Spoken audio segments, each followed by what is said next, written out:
ಓಂ ಅಚಿಂತ್ಯ ವ್ಯಕ್ತರೂಪಾಯ ನಿರ್ಗುಣಾಯ ಗುಣಾತ್ಮನೇ ಸಮಸ್ತ ಜಗದಾಧಾರ ಮೂರ್ತಯೇ ಬ್ರಹ್ಮಣೇ ನಮಃ. ಓಂ ಶಾಂತಿ ಶಾಂತಿ ಶಾಂತಿ. ನಾವು ಗುರುಗೀತೆಯ ವಿಚಾರ ಮಾಡ್ತಿದ್ವಿ.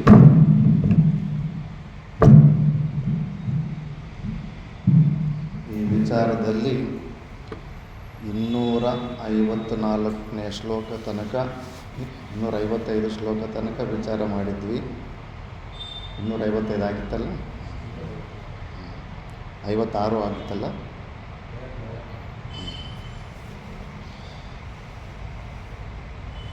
ಸತ್ಯಂ ಸತ್ಯಂ ಪುನಃ ಸತ್ಯಂ ಧರ್ಮಸಾರಂ ಮಯೋದಿತಂ ಗುರುಗೀತಾ ಸಮಂ ಸ್ತೋತ್ರಂ ನಾಸ್ತಿ ತತ್ವಂ ಗುರೋಃ ಪರಂ. ಮತ್ತೆ ಶಿವ ಪಾರ್ವತಿ ದೇವಿಗೆ ಹೇಳ್ತಾ ಇದ್ದಾನೆ, ಸತ್ಯ ಸತ್ಯ ಮತ್ತೆ ಮತ್ತೆ ಹೇಳ್ತಾ ಇದ್ದೀನಿ. ಸತ್ಯಂ ಸತ್ಯಂ ಪುನಃ ಸತ್ಯಂ ಧರ್ಮಸಾರಂ ಮಯೋದಿತಂ, ಸಂಪೂರ್ಣ ಧರ್ಮದ ಸಾರ ಹೇಳ್ತಾ ಇದ್ದೀನಿ. ಗುರುಗೀತಾ ಸಮಂ ಸ್ತೋತ್ರಂ ನಾಸ್ತಿ ತತ್ವಂ ಗುರೋಃ ಪರಂ.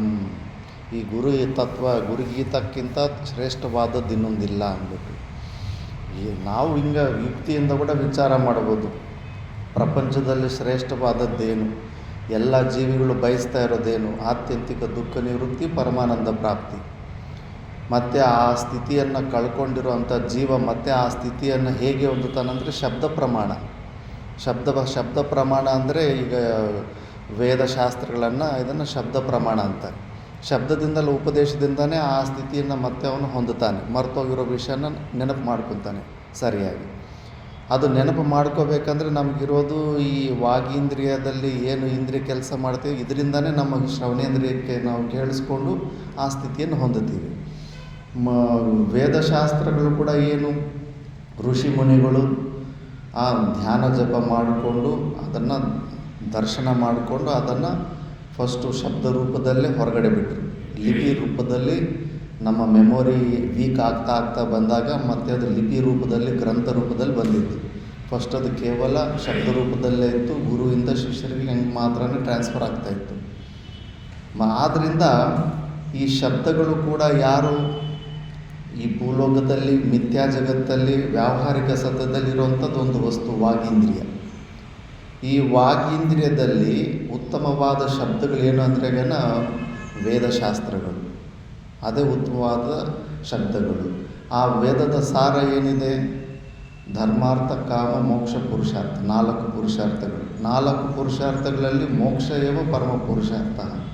ಆ ಪರಮ ಪುರುಷಾರ್ಥದ ಬಗ್ಗೆ ಯಾರು ಹೇಳ್ತಾರೆ ಅಂದರೆ ಅದು ಗುರುಗಳು ಮಾತ್ರನೇ. ಗುರುಗಳವರ ಉಪದೇಶದಿಂದನೇ ನಮಗೆ ಆ ಮಹಾವಾಕ್ಯಗಳು ಜ್ಞಾನ ಬರುತ್ತೆ.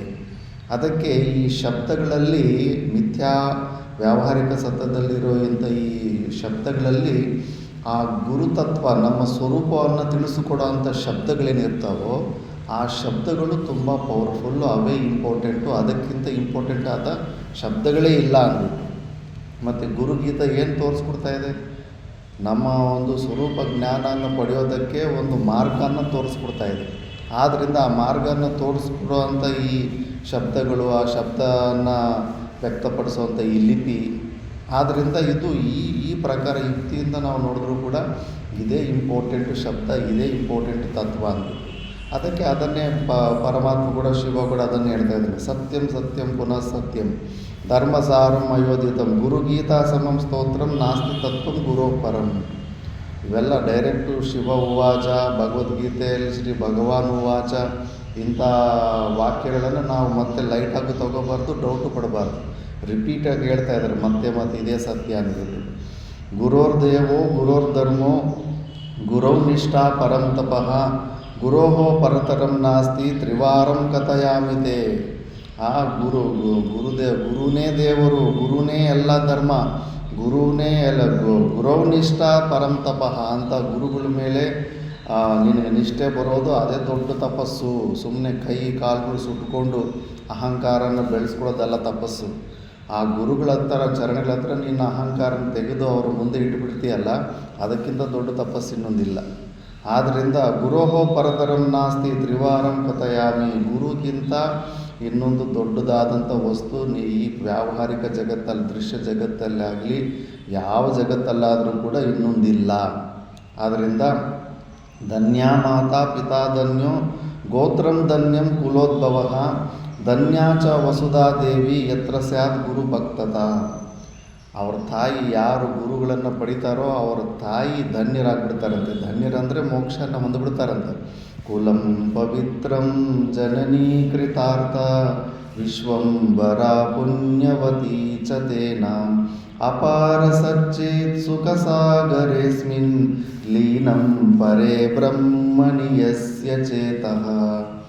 ಯಾರ ಮನಸ್ಸು ಆ ಬ್ರಹ್ಮನಲ್ಲಿ ಲೀನ ಆಗಿಬಿಡುತ್ತೋ, ಜೀವ ಬ್ರಹ್ಮ ಐಕ್ಯವನ್ನು ಹೊಂದಿಬಿಡುತ್ತೋ ಅಂತ ಅವನು ಹುಟ್ಟಿದ ಕುಲನೇ ಪವಿತ್ರ ಆಗಿಬಿಡುತ್ತಂತೆ.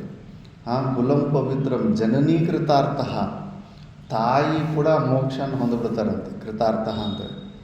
ಮತ್ತು ವಸುಂಧರಾ ಪುಣ್ಯವತಿ ಚ. ಭೂದೇವಿ ಹಬ್ಬ ಇಂಥ ಮಹಾಪುರುಷನನ್ನು ನಾನು ಹೋಗ್ತಾ ಇದ್ದೀನಪ್ಪ ಅಂದ್ಬಿಟ್ಟು ತುಂಬ ಸಂತುಷ್ಟಿ ಪಡ್ತಾರಂತೆ. ಮತ್ತು ಅಂಥದ್ದು ಒಂದು ಸ್ಥಿತಿಯನ್ನು ಹೊಂದಬೇಕಲ್ಲ. ನಾವು ತಂದೆ ತಾಯಿಗೆ ಏನು ಕೊಡೋಕ್ಕಾಗುತ್ತೆ ಈ ಲೌಕಿಕ ಪ್ರಪಂಚದಲ್ಲಿ ವ್ಯವಹರಿಸುತ್ತದೆ. ಬಟ್ಟೆ ಕೊಡ್ಬೋದು, ಶೆಲ್ಟರ್ ಕೊಡ್ಬೋದು, ಸ್ವಲ್ಪ ಊಟ ಆಗಬೋದು. ಅಮ್ಮಮ್ಮ ಅಂದರೆ ಕೆಲವೊಂದು ತೀರ್ಥಕ್ಷೇತ್ರಗಳು ತೋರಿಸ್ಕೊಂಬರ್ಬೋದು. ರೋಗಗಳು ಬರ್ದಿರ ನಿಲ್ಲಿಸೋದಕ್ಕಾಗೋದಿಲ್ಲ. ಈ ವೃದ್ಧಾವಸ್ಥೆ ವಿಕಾರದಿಂದ ಅವ್ರನ್ನ ಹೊರಗಡೆ ತೆಗೆಯೋದಕ್ಕಾಗೋದಿಲ್ಲ. ಮತ್ತು ಅವ್ರನ್ನ ಸ್ವರ್ಗಕ್ಕಾಗಲಿ ಯಾವುದೋ ಉತ್ತಮ ಲೋಕಕ್ಕೆ ಕಳಿಸ್ತಿದೆಯೋ ಇಲ್ಲ ಅಂತ ಕನ್ಫರ್ಮೇಷನ್ ಇಲ್ಲ, ಗ್ಯಾರಂಟಿ ಇಲ್ಲ, ಆ ಸಾಮರ್ಥ್ಯವೂ ಇಲ್ಲ. ಮತ್ತು ಈ ಬೆಸ್ಟ್ ಏನು ಕೊಡೋಕ್ಕಾಗುತ್ತೆ ವ್ಯವಹಾರದಲ್ಲಿ. ಮತ್ತು ನೀನು ಅವ್ರು ನಿಜವಾಗ್ಲೂ ಬೆಸ್ಟ್ ಕೊಡಬೇಕು ಅಂದ್ಕೊಂಡಿದ್ರೆ ನಿನ್ನ ಮನಸ್ಸನ್ನು ನೀನು ಆ ಸ್ವರೂಪದಲ್ಲಿ ಲಯ ಮಾಡ್ಕೊ. ಡೈರೆಕ್ಟಾಗಿ ಅವ್ರಿಗೆ ಮೋಕ್ಷನೇ, ಆತ್ಯಂತಿಕ ದುಃಖ ನಿವೃತ್ತಿ, ಪರಮಾನಂದ ಪ್ರಾಪ್ತಿನೇ ಸಿಕ್ಬಿಡುತ್ತೆ ತಾಯಿ. ಇದೇ ತಾನೇ ದೊಡ್ಡ ಉಪಕಾರ. ಇದಕ್ಕಿಂತ ದೊಡ್ಡ ಉಪಕಾರ ಏನು ಮಾಡೋಕ್ಕಾಗುತ್ತೆ? ನಾವು ನಂಬ್ಕೊಂಡಿರೋದಕ್ಕೆ ವಾಸ್ತವಿಕವಾಗಿ ಓವರ್ ಅಟ್ಯಾಚ್ಮೆಂಟ್ ಇರಬಾರ್ದು. ಋಣಾನುಬಂಧದಿಂದ ಸಂಬಂಧ ಆದರೂ ಅವ್ರಿಗೆ ಒಳ್ಳೇದು ಆಗಬೇಕು, ಅವ್ರಿಗೆ ಒಳ್ಳೇದು ಬಯಸಬೇಕು ಅನ್ನೋ ಮನಸ್ಸಿದ್ದರೆ ಮತ್ತು ಈ ಕೆಲಸ ಮಾಡು. ನಿನ್ನ ಮನಸ್ಸನ್ನೆಲ್ಲ ಸ್ವರೂಪ ಸಂಪೂರ್ಣವಾಗಿ ಆ ಪರಮಾತ್ಮನಲ್ಲಿ ಲಯ ಮಾಡು. ದಿ ಬೆಸ್ಟ್ ಅಂದರೆ ಬೆಸ್ಟ್ ಆಫ್ ಬೆಸ್ಟ್ ಸಿಕ್ಬಿಡುತ್ತೆ ಅವ್ರಿಗೆ. ಇಂಥದ್ದು ಬೆಸ್ಟ್ ಕೊಡಿಸ್ಬೇಕಲ್ಲ ಅವರಿಗೆ. ನೀನು ಈ ವ್ಯಾವಹಾರಿಕ ಸತ್ಯದಲ್ಲಿ ಏನು ಕೊಟ್ಟರೂ ಕೂಡ ಮತ್ತೆ ಜನನ ಮರಣ ಚಕ್ರಗಳಿಂದ ಹೊರಗಡೆ ಅಂತೂ ಬಿಡೋದಕ್ಕಾಗೋದಿಲ್ವಲ್ಲ. ಆದ್ದರಿಂದ ಅಂಥ ಗುರು ತತ್ವವನ್ನು ತಿಳ್ಕೊಂಡು ಅಂಥ ಗುರುವನ್ನು ಹೊಂದಿರೋಂಥವನು ಅವರ ಧನ್ಯ ಮಾತ, ಅವರ ತಾಯಿ ಧನ್ಯ, ಪಿತಾ ಧನ್ಯೋ ಗೋತ್ರಂ ಧನ್ಯ ಕುಲೋದ್ಭವ ಧನ್ಯಾಚ ವಸುಧಾದೇವಿ. ಪೃಥ್ವಿ ದೇವಿ ಕೂಡ ಧನ್ಯಳಾಗ್ಬಿಡ್ತಾಳಂತೆ. ಯತ್ರ ಸ್ಯಾತ್ ಗುರು ಭಕ್ತತ.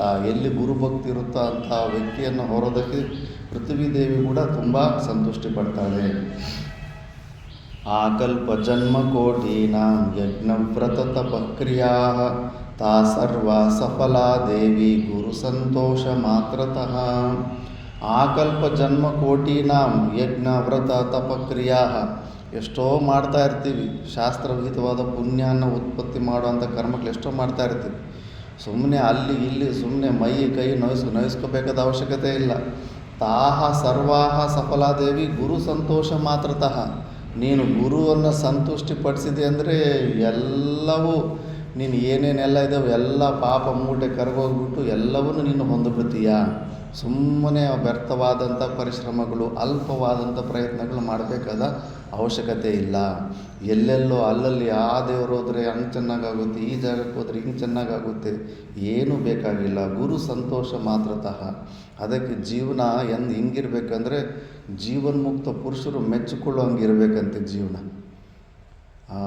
ಎನ್ ಟಿ ರಾಮಾರಾವ್ರನ್ನ ಆವಾಗ ಕೇಳ್ತಿದ್ರಂತೆ, ನಿಮ್ಮ ಜೀವನದಲ್ಲಿ ಏನು ಅದ್ಭುತವಾದ ಸನ್ನಿವೇಶ ಏನಂದರೆ, ಶ್ರೀಶೈಲದಲ್ಲಿ ಯಾರೋ ಒಬ್ಬರು ಜಗದ್ಗುರು ಇದ್ದರಂತೆ. ಅವರು ಹಂಗೆ ಅವ್ರ ದರ್ಶನಕ್ಕಂತ ಹೋಗ್ತಿದ್ರೆ ಅವರು ಮೌನದಲ್ಲಿದ್ದರಂತೆ. ಮೌನದಲ್ಲಿದ್ದಾಗ ಯಾರ ಜೊತೆನೂ ಮಾತಾಡೋದಿಲ್ಲ. ಬಟ್ ಇವರು ಸರಿ ಬಿಡು, ಅವ್ರು ಮಾತಾಡಲಿಲ್ಲ ಅಂದ್ರೆ ಪರವಾಗಿಲ್ಲ, ನಾನು ಇಷ್ಟು ದೂರ ಬಂದಿನ ಅವ್ರ ದರ್ಶನ ಮಾಡ್ಕೊಂಡು ನಮಸ್ಕಾರ ಮಾಡ್ಕೊಂಡು ಹೋಗ್ಬಿಡ್ತೀನಿ ಅಂತ ಬಂದರೆ ಅವರು ಮೌನನ ಬಿಟ್ಟು ತಪ್ಕೊಂಡ್ಬಿಟ್ಟು ಸ್ತುತಿ ಮಾಡಿದ್ರಂತೆ. ಎಲ್ಲರೂ ಶಾಕ್ ಆಗೋಗ್ಬಿಟ್ರಂತೆ.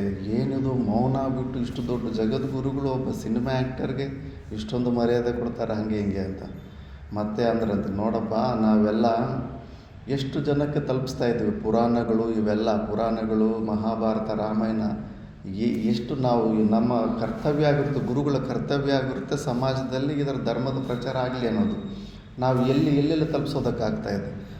ಅವ್ರು ನೋಡಿ ಸಿನಿಮಾ ರೂಪದಲ್ಲಿ ಮನೆಗೂ ಪ್ರತಿಯೊಬ್ಬರಿಗೂ ಅಷ್ಟಾದಶ ಪುರಾಣಗಳು, ರಾಮಾಯಣ, ಮಹಾಭಾರತ ತಲುಪಿಸಿದ್ದಾರೆ. ಅದಕ್ಕಿಂತ ದೊಡ್ಡ ಶ್ರೇಷ್ಠವಾದ ಕರ್ಮ ಇನ್ನೇನಿರುತ್ತೆ ಈ ಪ್ರಪಂಚದಲ್ಲಿ ಅಂತ. ಅದಕ್ಕೆ ಅವ್ರಿಗೆ ಆ ಭಕ್ತಿ, ಆ ಶ್ರದ್ಧೆ ಅವ್ರ ಮೇಲೆ ಅಂತ ಹೇಳಿದ್ರಂತೆ.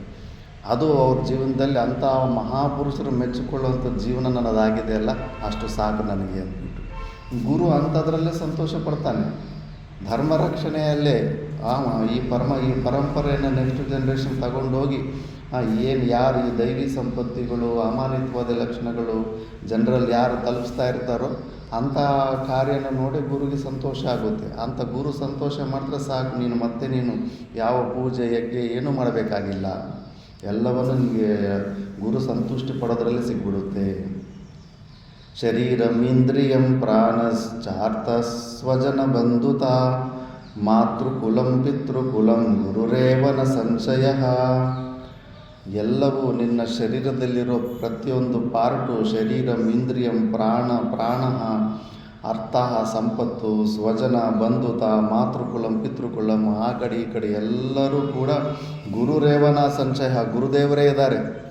ಅದಕ್ಕೆ ಗುರುದೇವ್ರನ್ನ ನಾವು ಹೆಚ್ಚು ಇಟ್ಕೊಳಕ್ಕೆ ಹೋದ್ರೆ ಅವರೆಲ್ಲ ಮಿಸ್ ಆಗ್ತಾರಂತ ಅನ್ಕೋಬೇಡ. ಎಲ್ಲವೂ ಕಣದಲ್ಲೂ ಗುರುದೇವ ವ್ಯಾಪ್ತನಾಗಿದ್ದಾನೆ. ಗುರುದೇವರಂದ್ರೆಗೇ ನಿರ್ಗುಣ ನಿರಾಕಾರ ಪರಮಾತ್ಮನೇ. ಅದು ಮರಿಬೇಡ. ನೀನು ಬರೀ ಶರೀರನ ನೋಡಬೇಡ, ಶರೀರನ ಸ್ಮರಣೆನೇ ಬರಬೇಕಾಗಿಲ್ಲ ನಿನಗೆ. ನಿರ್ಗುಣ ನಿರಾಕಾರ ತತ್ವನೇ ಗುರುದೇವ, ಎಲ್ಲ ವ್ಯಾಪಕವಾಗಿದ್ದಾನೆ. ಅದಕ್ಕೆ ಅಂಥ ಗುರುದೇವನ ನೀನು ಇಟ್ಕೊಂಡ್ಬಿಟ್ರೆ ಎಲ್ಲರನ್ನೂ ನೀನು ಹೊಂದದಂಗೆ.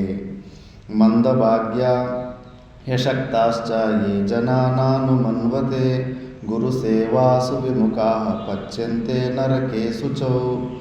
ಮಂದಭಾಗ್ಯ, ಯಾರು ಗುರುಗಳು ಯಾರ ಜೀವನದಲ್ಲಿ ಗುರು ಸಿಕ್ಕಲಿಲ್ವೋ, ಅವರಲ್ಲಿ ಆ ಗುರುಭಕ್ತಿ ಅನ್ನೋದು ಬರಲಿಲ್ವೋ, ಅವರು ಮಂದಭಾಗ್ಯರು. ಅವರು ಸರಿಯಾದ ಪುಣ್ಯಕರ್ಮ ಮಾಡಿಕೊಂಡಿಲ್ಲ ಪೂರ್ವಜನ್ಮದಲ್ಲಿ, ಅದಕ್ಕೆ ಅವ್ರ ಜೀವನದಲ್ಲಿ ಗುರುದೇವರು ಬಂದಿಲ್ಲ. ಶಕ್ತಿನೇ ಇಲ್ಲ ಅವ್ರಿಗೆ. ಯೇ ಜನಾ ನ ಅನುಮನ್ವತೆ ಗುರು ಸೇವಾಸು ವಿಮುಖ, ಗುರು ಸೇವೆಯಿಂದ ತಪ್ಪಿಸ್ಕೊಳ್ಳೋಂಥವ್ರು. ಇನ್ನೂ ಹುಡುಕ್ತಾ ಇರಬೇಕು ಏನು ಸಿಗುತ್ತೆ ಗುರು ಸೇವಾ ಅಂದ್ಬಿಟ್ಟು ಬಂದು ಇಲ್ಲಿ ಪುಣ್ಯನ ತಗೊಂಡು ಹೋಗ್ತಾ ಇರಬೇಕು. ಸೇವೆಯಿಂದನೇ ಗುರುಗಳು ಸಂತುಷ್ಟಿಯನ್ನು ಹೊಂದುತ್ತಾ ಇರ್ತಾರೆ. ಅದಿಲ್ಲ, ಇನ್ನೂ ಏನಾದರೂ ಗುರುಗಳು ಕೆಲಸ ಹೇಳಿದ್ರೆ ಅದನ್ನು ಮಾಡದಿರೋ ಕಾರಣಗಳು ಹೇಳ್ಕೊಂಡು ತಪ್ಪಿಸ್ಕೊಂಡು ಹೋಗೋವಂಥವ್ರು. ಗುರು ಸೇವಾಸು ವಿಮುಖಾ ಪಚ್ಯಂತೆ ನರಕೆ ಅಶುಚೌ, ಅಶುಚಿಯಾದಂಥ ನರಕಕ್ಕೆ ಹೋಗ್ತಾರೆ. ಅಂದರೆ 100% ಗುರುದೇವರು ಬಿಟ್ಟರೆಗನ ಇನ್ನು ಏನಿರುತ್ತೆ, ಮನ್ಮುಖಿಯಾಗಿರ್ತಾರೆ. ಮನಸ್ಸು ಯಾವತ್ತೂ ವಿಷಯಗಳ ಕಡೆನೇ ಅದರ ಆಕರ್ಷಣೆ ಇರುತ್ತೆ. ವಿಷಯಗಳನ್ನು ಹೆಚ್ಚು ಹೊಂದಬೇಕಂದ್ರೆ ವಿಪರೀತವಾದ ಪರಿಶ್ರಮ ಮಾಡಬೇಕಾಗುತ್ತೆ. ಶಾಸ್ತ್ರ ವಿಹಿತದಿಂದ ಮಾಡೋದಕ್ಕೆ ಹೋದರೆ ಹೆಚ್ಚು ಪರಿಶ್ರಮ, ಏನು ಸುಖ ಇರೋದಿಲ್ಲ. ಅದನ್ನು ಆ ವಿಷಯ ಭೋಗನ ಹೊಂದಬೇಕಾದ್ರೆ ಶಾಸ್ತ್ರ ನಿಷಿದ್ಧ ಕರ್ಮಗಳು ಮಾಡೋದಕ್ಕೂ ಸ್ಟಾರ್ಟ್ ಮಾಡಿಬಿಡ್ತಾರೆ. 100% ಅವರು ಮನ್ಮುಖಿ ಆದ್ರೂ ನೀನು ನರಕಕ್ಕೆ ಹೋಗ್ತಾರೆ. ಬೇರೆ ದಾರಿ ಇಲ್ಲವೇ ಇಲ್ಲ. ಹೆಚ್ಚು ಪಾಪ ಮಾಡೋದಕ್ಕೆ ಸಂಭಾವನೆ ಇರುತ್ತೆ. ಆದ್ದರಿಂದ ಅವರೆಲ್ಲ ಕೂಡ ಅಭಾಗ್ಯರವರು. ಇಂಥ ಜೀವನದಲ್ಲಿ ಗುರುನೇ ಸಿಕ್ಕಿಲ್ಲ ಅಂದರೆ. ವಿದ್ಯಾಧನಂ ಬಲಂಚೈವ ತೇಷಾಂ ಭಾಗ್ಯಂ ನಿರರ್ಥಕಂ ಯೇಷಾಂ ಗುರುಕೃಪಾ ನಾಸ್ತಿ ಅದೋ ಗಚ್ಚಂತಿ ಪಾರ್ವತಿ.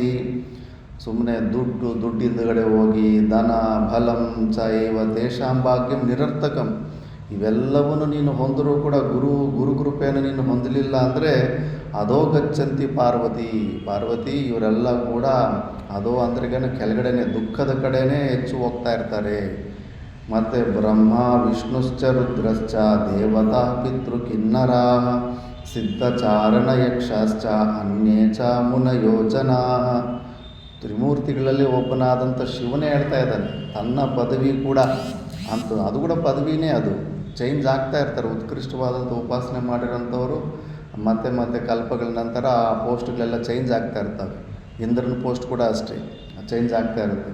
ಅಂಥ ಪದವಿಯಲ್ಲಿದ್ದು ಕೂಡ ಸಿದ್ಧರಾಗಿರ್ಬೋದು, ಅನಿಮಗರಿಮಾದಿ ಸಿದ್ಧಿಗಳು ಇದನ್ನು ಹೊಂದಿರ್ಬೋದು. ಬಟ್ ಅವರು ಕೂಡ ಏನಾದರೂ ಈ ಗುರುಕೃಪಾಗೆ ಪಾತ್ರರಾಗಲಿಲ್ಲ ಅಂದರೆ ಅಂಥ ಪದವಿಗಳು ಕೂಡ ವ್ಯರ್ಥಾನೇ ಅಂತ. ತ್ರಿಮೂರ್ತಿ ಬ್ರಹ್ಮ ವಿಷ್ಣು తెలుగులోన బ్రహ్మ విష్ణు మహేశ్వర లాంటి పదవీలు దొరికినా కూడా వ్యర్థమే. గురు కృప లేకపోతే కానా వాళ్ళ జీవితం కూడా వ్యర్థమే. పెద్ద పదవి అది. బ్రహ్మ విష్ణు మహేశ్వరులు అంటే పెద్ద పదవి అది ఈ ప్రపంచంలో. ఆ పదవీలు దొరికినా కూడా గురుభక్తి లేకపోతే మాత్రం ఆ పదవీలు కూడా వేస్టే. సాక్షాత్ శివుడే పార్వతికి చెప్తున్నాడు, గురుభావ పరం తీర్థం అన్యతీర్థం నిరర్థకం సర్వతీర్థమయం దేవి శ్రీ ಗುರೋಶ್ಚರಣಾಂಬುಜಂ. ಗುರುಭಾವ ಪರಮತೀರ್ಥಂ. ಮನಸ್ಸಿನಲ್ಲಿ ಆ ಗುರುಭಾವ, ಆ ನಿರ್ಗುಣ ನಿರಾಕಾರ ತತ್ವದ ಕಡೆ ನಮ್ಮ ಅಹಂಕಾರ ಬೆಂಡಾಗೋದು. ಅದು ಯಾರಲ್ಲಿ ಬಂದಿದೆಯೋ ಅವನಿಗಂತೂ ತಪ್ಪದಿರೋ ಮೋಕ್ಷ ಸಿಗುತ್ತೆ ಅವನಿಗೆ. ಮುಖ್ಯವಾಗಿ ನಮಗೆ ದೊಡ್ಡ ಶತ್ರು ಆ ಅಹಂಕಾರನೇ. ಅದರ ಜೊತೆ ಯುದ್ಧ ಮಾಡಿದವ್ರಿಗೆ ಅರ್ಥ ಆಗುತ್ತೆ ಎಷ್ಟು ಕಷ್ಟಪಡಬೇಕಾಗುತ್ತೆ ಅಂತ, ಎಷ್ಟು ಮೋಸ ಮಾಡುತ್ತೆ, ಎಷ್ಟು ವೇಷಗಳು ಚೇಂಜ್ ಮಾಡ್ಕೊಂಡು ಬರ್ತಾ ಇರುತ್ತೆ ಅಂದ್ಬಿಟ್ಟು. ಅಂಥ ಒಂದು ಅಹಂಕಾರನ ಗುರುಭಾವದಿಂದನೇ ಸಾಯಿಸ್ಕೋಬೇಕು. ಆ ಗುರುಭಾವ ಎಲ್ಲಿ? ನಿರ್ಗುಣ ನಿರಾಕಾರ ರೂಪವಾದಂಥ ನಮ್ಮ ಸ್ವಭಾವನೇ, ಅದು ನಮ್ಮ ಸ್ವರೂಪನೇ. ಅದರ ಮೇಲೇ ಅದು ಆತ್ಮನಸ್ತು ಕಾಮಾಯ ಸರ್ವಂ ಪ್ರಿಯಂ ಭವತಿ. ನಮಗೆ ಎಲ್ಲರಿಗೂ ನಮ್ಮ ಸ್ವರೂಪ ಅಂದ್ರೇ ಇಷ್ಟ. ಮತ್ತು ಆ ತತ್ವ ಯಾವುದೋ ಒಂದು, ಆ ತತ್ವದಿಂದ ನಾವು ಹೊರಗಡೆ ಬಂದಿದ್ದೀವಿ. ಆ ಹೊರಗಡೆ ಬಂದ ಮೇಲೆ ಆ ತತ್ವದ ಕಡೆ ಯಾರು ಕರ್ಕೊಂಡು ಹೋಗ್ತಾರೋ ಅಂಥ ಒಂದು ಶರೀರ ಸಂಘಾತದ ಮೇಲೆ, ಆ ನಿಮಿತ್ತ ಕಾರಣದ ಮೇಲೆ ನಮಗೆ ಶ್ರದ್ಧೆ ಬರಲೇಬೇಕದು. ಆ ಶ್ರದ್ಧೆ ಬಂದು ಎಷ್ಟು ಶ್ರದ್ಧೆ ಬರುತ್ತೋ ನಮ್ಮ ಸ್ವರೂಪದ ಕಡೆ ಅಷ್ಟೊಂದು ಹತ್ರ ಆಗ್ತಾ ಇರ್ತೀವಿ ನಾವು. ಆದ್ದರಿಂದ ಗುರುಭಾವ ಪರಂ ತೀರ್ಥಂ ಅನ್ಯತೀರ್ಥಂ ನಿರರ್ಥಕಂ. ಏನೆಲ್ಲ ಕಾಶಿಗೆ ಅಲ್ಲಿಗೆ ಇಲ್ಲಿಗೆ ಹೋಗ್ತಾ ಇರ್ತಾರಲ್ಲ, ಆ ತೀರ್ಥಗಳೆಲ್ಲ ಇದ್ರ ಮುಂದೆ, ಗುರುಭಾವದ ಮುಂದೆ ಎಲ್ಲ ನಿರರ್ಥಕಾನೇ.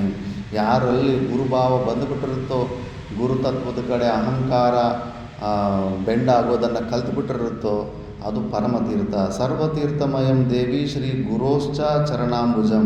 ಗುರುಗಳ ಚರಣದಲ್ಲಿ ಪಾದ ತೊಳೆದಿರುವಂಥ ಏನು ನೀರಿರುತ್ತೋ ಅದು ಎಲ್ಲ ತೀರ್ಥಗಳಿಗೂ ಕೂಡ ಅದು ಸಮ ಅದು ಅಂತ. ಸರ್ವತೀರ್ಥಮಯಂ, ಎಲ್ಲ ತೀರ್ಥಗಳು ಅಲ್ಲೇ ಇರ್ತವೆ ಅಂದ್ಬಿಟ್ಟು. గురుభావానికన్నా పెద్దది తీర్థక్షేత్రాలు లేవు. ఉరుకుంద కానీ, గుడుములదడ్డి ఆంజనేయ స్వామి కానీ, కాశీ కానీ, ఏమన్నా కానీ గురువుల పాదాల దగ్గర గురువుల పాదాలు కడిగిన నీళ్ళు ఉంటాయి కదా, ఆ నీళ్ళలోనే అన్ని నదులు, పుణ్య నదులు అన్నీ అక్కడే ఉంటాయి. సర్వతీర్థమయం దేవి శ్రీ గురోశ్చో చరణాంబుజం అని చెప్తున్నారు.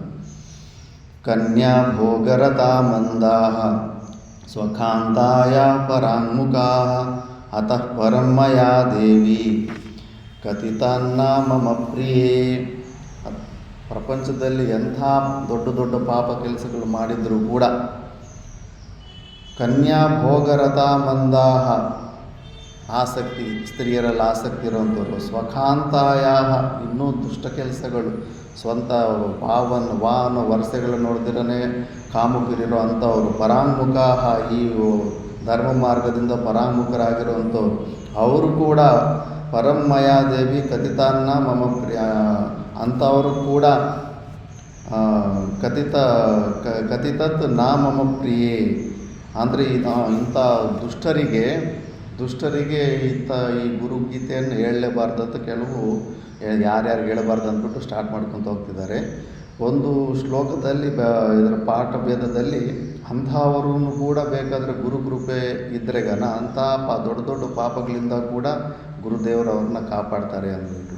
ಚೋಟ ಮಹಾರಾಜ್ ಇದ್ದಾಗ ರಾಜಸ್ಥಾನದಲ್ಲಿ ಪರಮಾತ್ಮಾನಂದ ಸರಸ್ವತಿನ ಯಾರೋ ಒಬ್ಬರು ಆ ಸಮಯದಲ್ಲಿ 60s-70sನಲ್ಲಿ ಸಿಕ್ಕಾಪಟ್ಟೆ ಫೇಮಸ್ ಆಗಿದ್ರಂತೆ. ಇಂಡಿಯಾ ವೈಸಲ್ಲ, ವರ್ಲ್ಡ್ ವೈಸೆಲ್ಲ ಭಾರಿ ದೊಡ್ಡ ಹೆಸರು ಮಾಡಿದ್ರಂತೆ ಅವರು.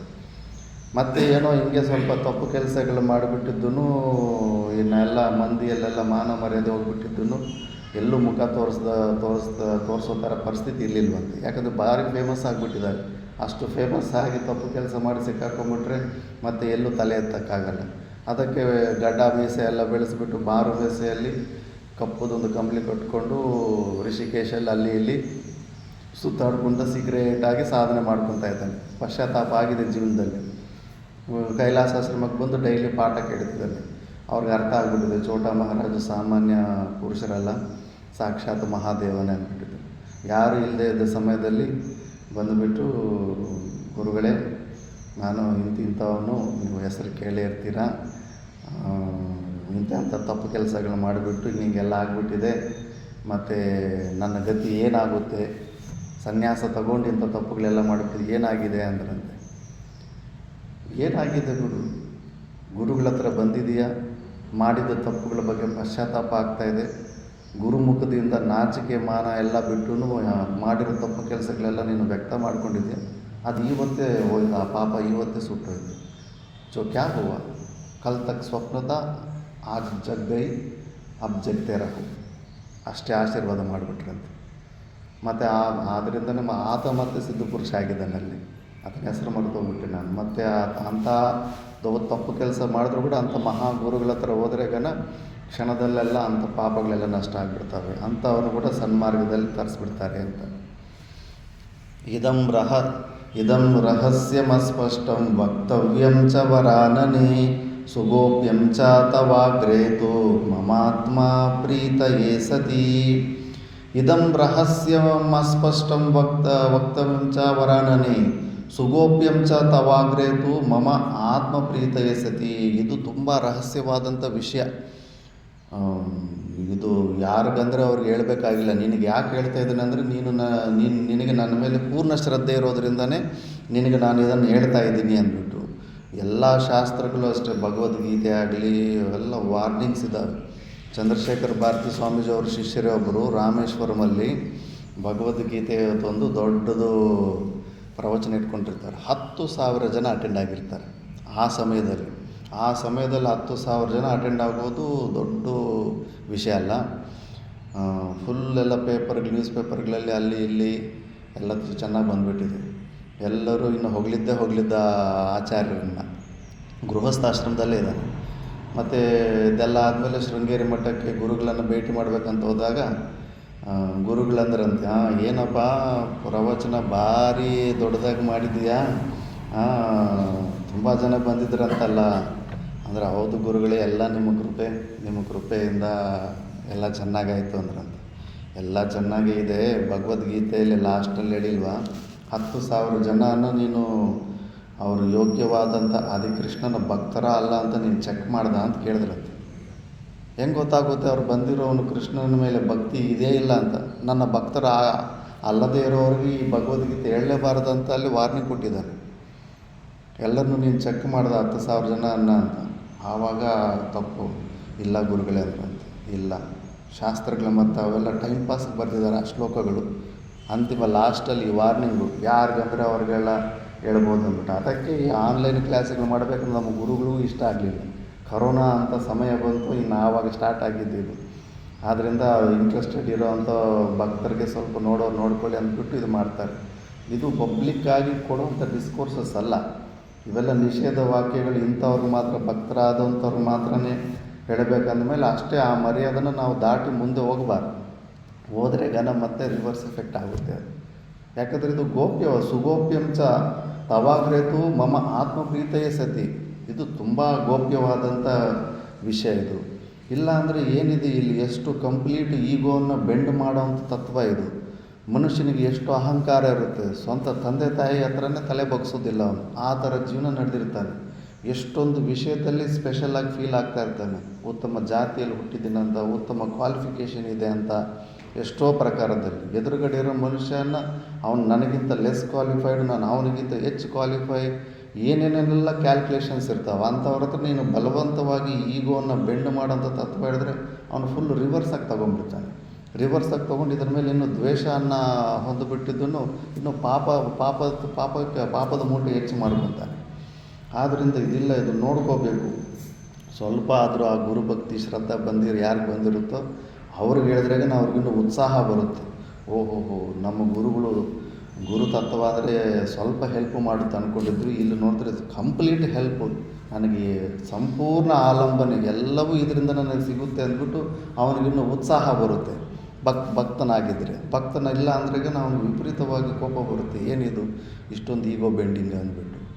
ಕೈಲಾಸಾಶ್ರಮದಲ್ಲಿ ನಾವು ನಾಸ್ತಿಕರಾಗಿದ್ದೀವಲ್ಲ, ಎಲ್ಲೂ ಆ ಅಭ್ಯಾಸನೇ ಇಲ್ಲ, ತಲೆ ಬಗ್ಸಿದ್ದ ಅಭ್ಯಾಸನೇ ಇಲ್ಲ. ಅಲ್ಲಿ ಫಸ್ಟ್ ನಿಯಮನೇ, ಫಸ್ಟ್ ಸೇವೆನೇ ಕಸ ಹೊಡಿಯೋದು ಕೊಡ್ತಾರೆ ಗುಡಿಯಲ್ಲಿ. 2 ತಿಂಗಳು 3 ತಿಂಗಳು ಕಸ ಹೊಡಿಬೇಕು. ಮತ್ತು ಡೈಲಿ ಆರತಿಗೆ 40-50 ನಿಮಿಷ 55 ನಿಮಿಷಕ್ಕೆ ಅಲ್ಲಿರಬೇಕು. ಎಲ್ಲರೂ ಎಷ್ಟು ಜನ ಇರ್ತಾರೆ ಆಶ್ರಮದಲ್ಲಿ ಎಲ್ಲರೂ ಆ ಮಂಡಲೇಶ್ವರಿಗೆ ಸಾಷ್ಟಾಂಗ ಹೂವು ಇಟ್ಟು ಸಾಷ್ಟಾಂಗ ಪ್ರಣಾಮ ಮಾಡಿ ಮತ್ತೆ ಆರತಿ ಸ್ಟಾರ್ಟ್ ಆಗುತ್ತೆ. ಈ ನಿಯಮ ಕಂಪಲ್ಸರಿ ಇರುತ್ತೆ ಅಲ್ಲಿ. ಯಾಕಂದರೆ ಸ್ಟಾರ್ಟಿಂಗಲ್ಲೇ ಆ ಫಿಲ್ಟರ್ಸ್ ಇಟ್ಬಿಟ್ಟಿರ್ತಾರೆ. ಸ್ಟಾರ್ಟಿಂಗಲ್ಲಿ ಇವನು ಈಗೋವನ್ನು ಬೆಂಡ್ ಮಾಡೋಕ್ಕಾಗ್ತಾಯಿಲ್ಲ ಅಂದರೆ ಫಸ್ಟೇ ಹೊರಗಡೆ ಹೊರಟೋಗ್ಬಿಡಲಿ. ಮತ್ತು ಒಬ್ಬನು ಆ ಶ್ರದ್ಧೆ ಇರೋನಿದ್ರಾಗ ನಾವು ನೋಡಿ ಇನ್ನೊಂದು 10 ಜನ ಆ ಶ್ರದ್ಧೆಯನ್ನು ತಂದು ಕೊಡ್ತಾರೆ ಅಂದ್ಬಿಟ್ಟು. ರಾಮಕೃಷ್ಣ ಮಠದಲ್ಲೂ ಕೂಡ ಅಷ್ಟೇ, ಅಲ್ಲೆಲ್ಲ ಅವ್ರ ಬೈಲಾಸಲ್ಲೆಲ್ಲ ಸ್ವಲ್ಪ ಬರ್ಕೊಂಬಿಟ್ಟಿದ್ದಾರೆ. ಹೈ ಕ್ವಾಲಿಫಿಕೇಷನ್ನು ದಿ ವರಸ್ಟ್ ಸೇವೆ ಕೊಟ್ಟು ನೋಡ್ತಾರೆ. ಪಾತ್ರೆ ತೊಳೆಯೋಕ್ಕೆ ಕಳಿಸ್ತಾರೆ. ಪಾತ್ರೆ ನೋಡಬೇಕು ಇವನು ಈಗೋ ಹೆಂಗಿದೆ, ಆ ಮಾನಿತ್ವ ಇದೆ ಇಲ್ಲ ಅಂದ್ಬಿಟ್ಟು ಆ ಥರ ಪಾತ್ರೆ ತೊಳೆಯೋದು ಕಸ ಹೊಡೆಯೋದು ಅಂತ ಅಲ್ಲಿ ಓಕೆ ಆಗಿಬಿಟ್ಟದಂದ್ರೆ ಹೋಗಿ ಇವನು ಈಗೋವನ್ನು ಬೆಂಡ್ ಮಾಡೋದಕ್ಕೆ ಇವನು ವಾಲಂಟರಿಯಾಗಿ ರೆಡಿ ಇದ್ದಾನೆ, ಇವನಿಗೆ ನಾವೇನಾದರೂ ಮಾಡ್ಕೋಬೋದು ಅಂದ್ಬಿಟ್ಟು ಶೌಚಾಲಯ ಕ್ಲೀನು ಅವೆಲ್ಲ ಅವೇ ಕೊಡ್ತಾ ಇರ್ತಾರೆ. ಆದ್ದರಿಂದ ಇವೆಲ್ಲ ಕೂಡ ಅದಕ್ಕೆ ಆ ಭಕ್ತಿ ಶ್ರದ್ಧೆ ಸ್ವಲ್ಪ ಕಾಣಿಸ್ಕೊಂಡ್ರೇ ಅಂಥವ್ರ ಹತ್ರ ಹೇಳಿದ್ರೆ ಸ್ವಲ್ಪ ಪ್ರಯೋಜನ ಇರುತ್ತೆ. ಇಲ್ಲ ಅಂದರೂ ತುಂಬ ಕಷ್ಟ ಆಗುತ್ತೆ ಇದು. ಅದಕ್ಕೆ ಎಲ್ಲರ ಮುಂದೆನೂ ಹೇಳುವಂಥ ಗ್ರಂಥಗಳೆಲ್ಲ ಇವು ಅಂತ. ಸ್ವಾಮಿ ಮುಖ್ಯ ಗಣೇಶಾದ್ಯಾನ್ ವೈಷ್ಣವಾದೀಶ್ಚ ಪಾರ್ವತಿ ನ ವಕ್ತವ್ಯಂ ಮಹಾಮಾಯೆ ಪಾದಸ್ಪರ್ಶಂ ಕುರುಷ್ವಮೇ. ಸ್ವಾಮಿ ಮುಖ ಗಣೇಶಾದ್ಯಾನ್, ಸ್ವಂತ ಮಕ್ಕಳಾದ ಗಣೇಶನಿಗೂ ಸುಬ್ರಹ್ಮಣ್ಯ ಸ್ವಾಮಿಗೂ ಅವ್ರು ನನ್ನ ಮಕ್ಕಳೆಲ್ಲ ಅಂದ್ಬಿಟ್ಟು ಸುಮ್ಮನೆ ಅವ್ರಿಗೆಲ್ಲ ಇದೆ ಈ ಉಪದೇಶದಲ್ಲಿ ಹೇಳಕ್ಕೆ ಹೋಗಬಾರ್ದು.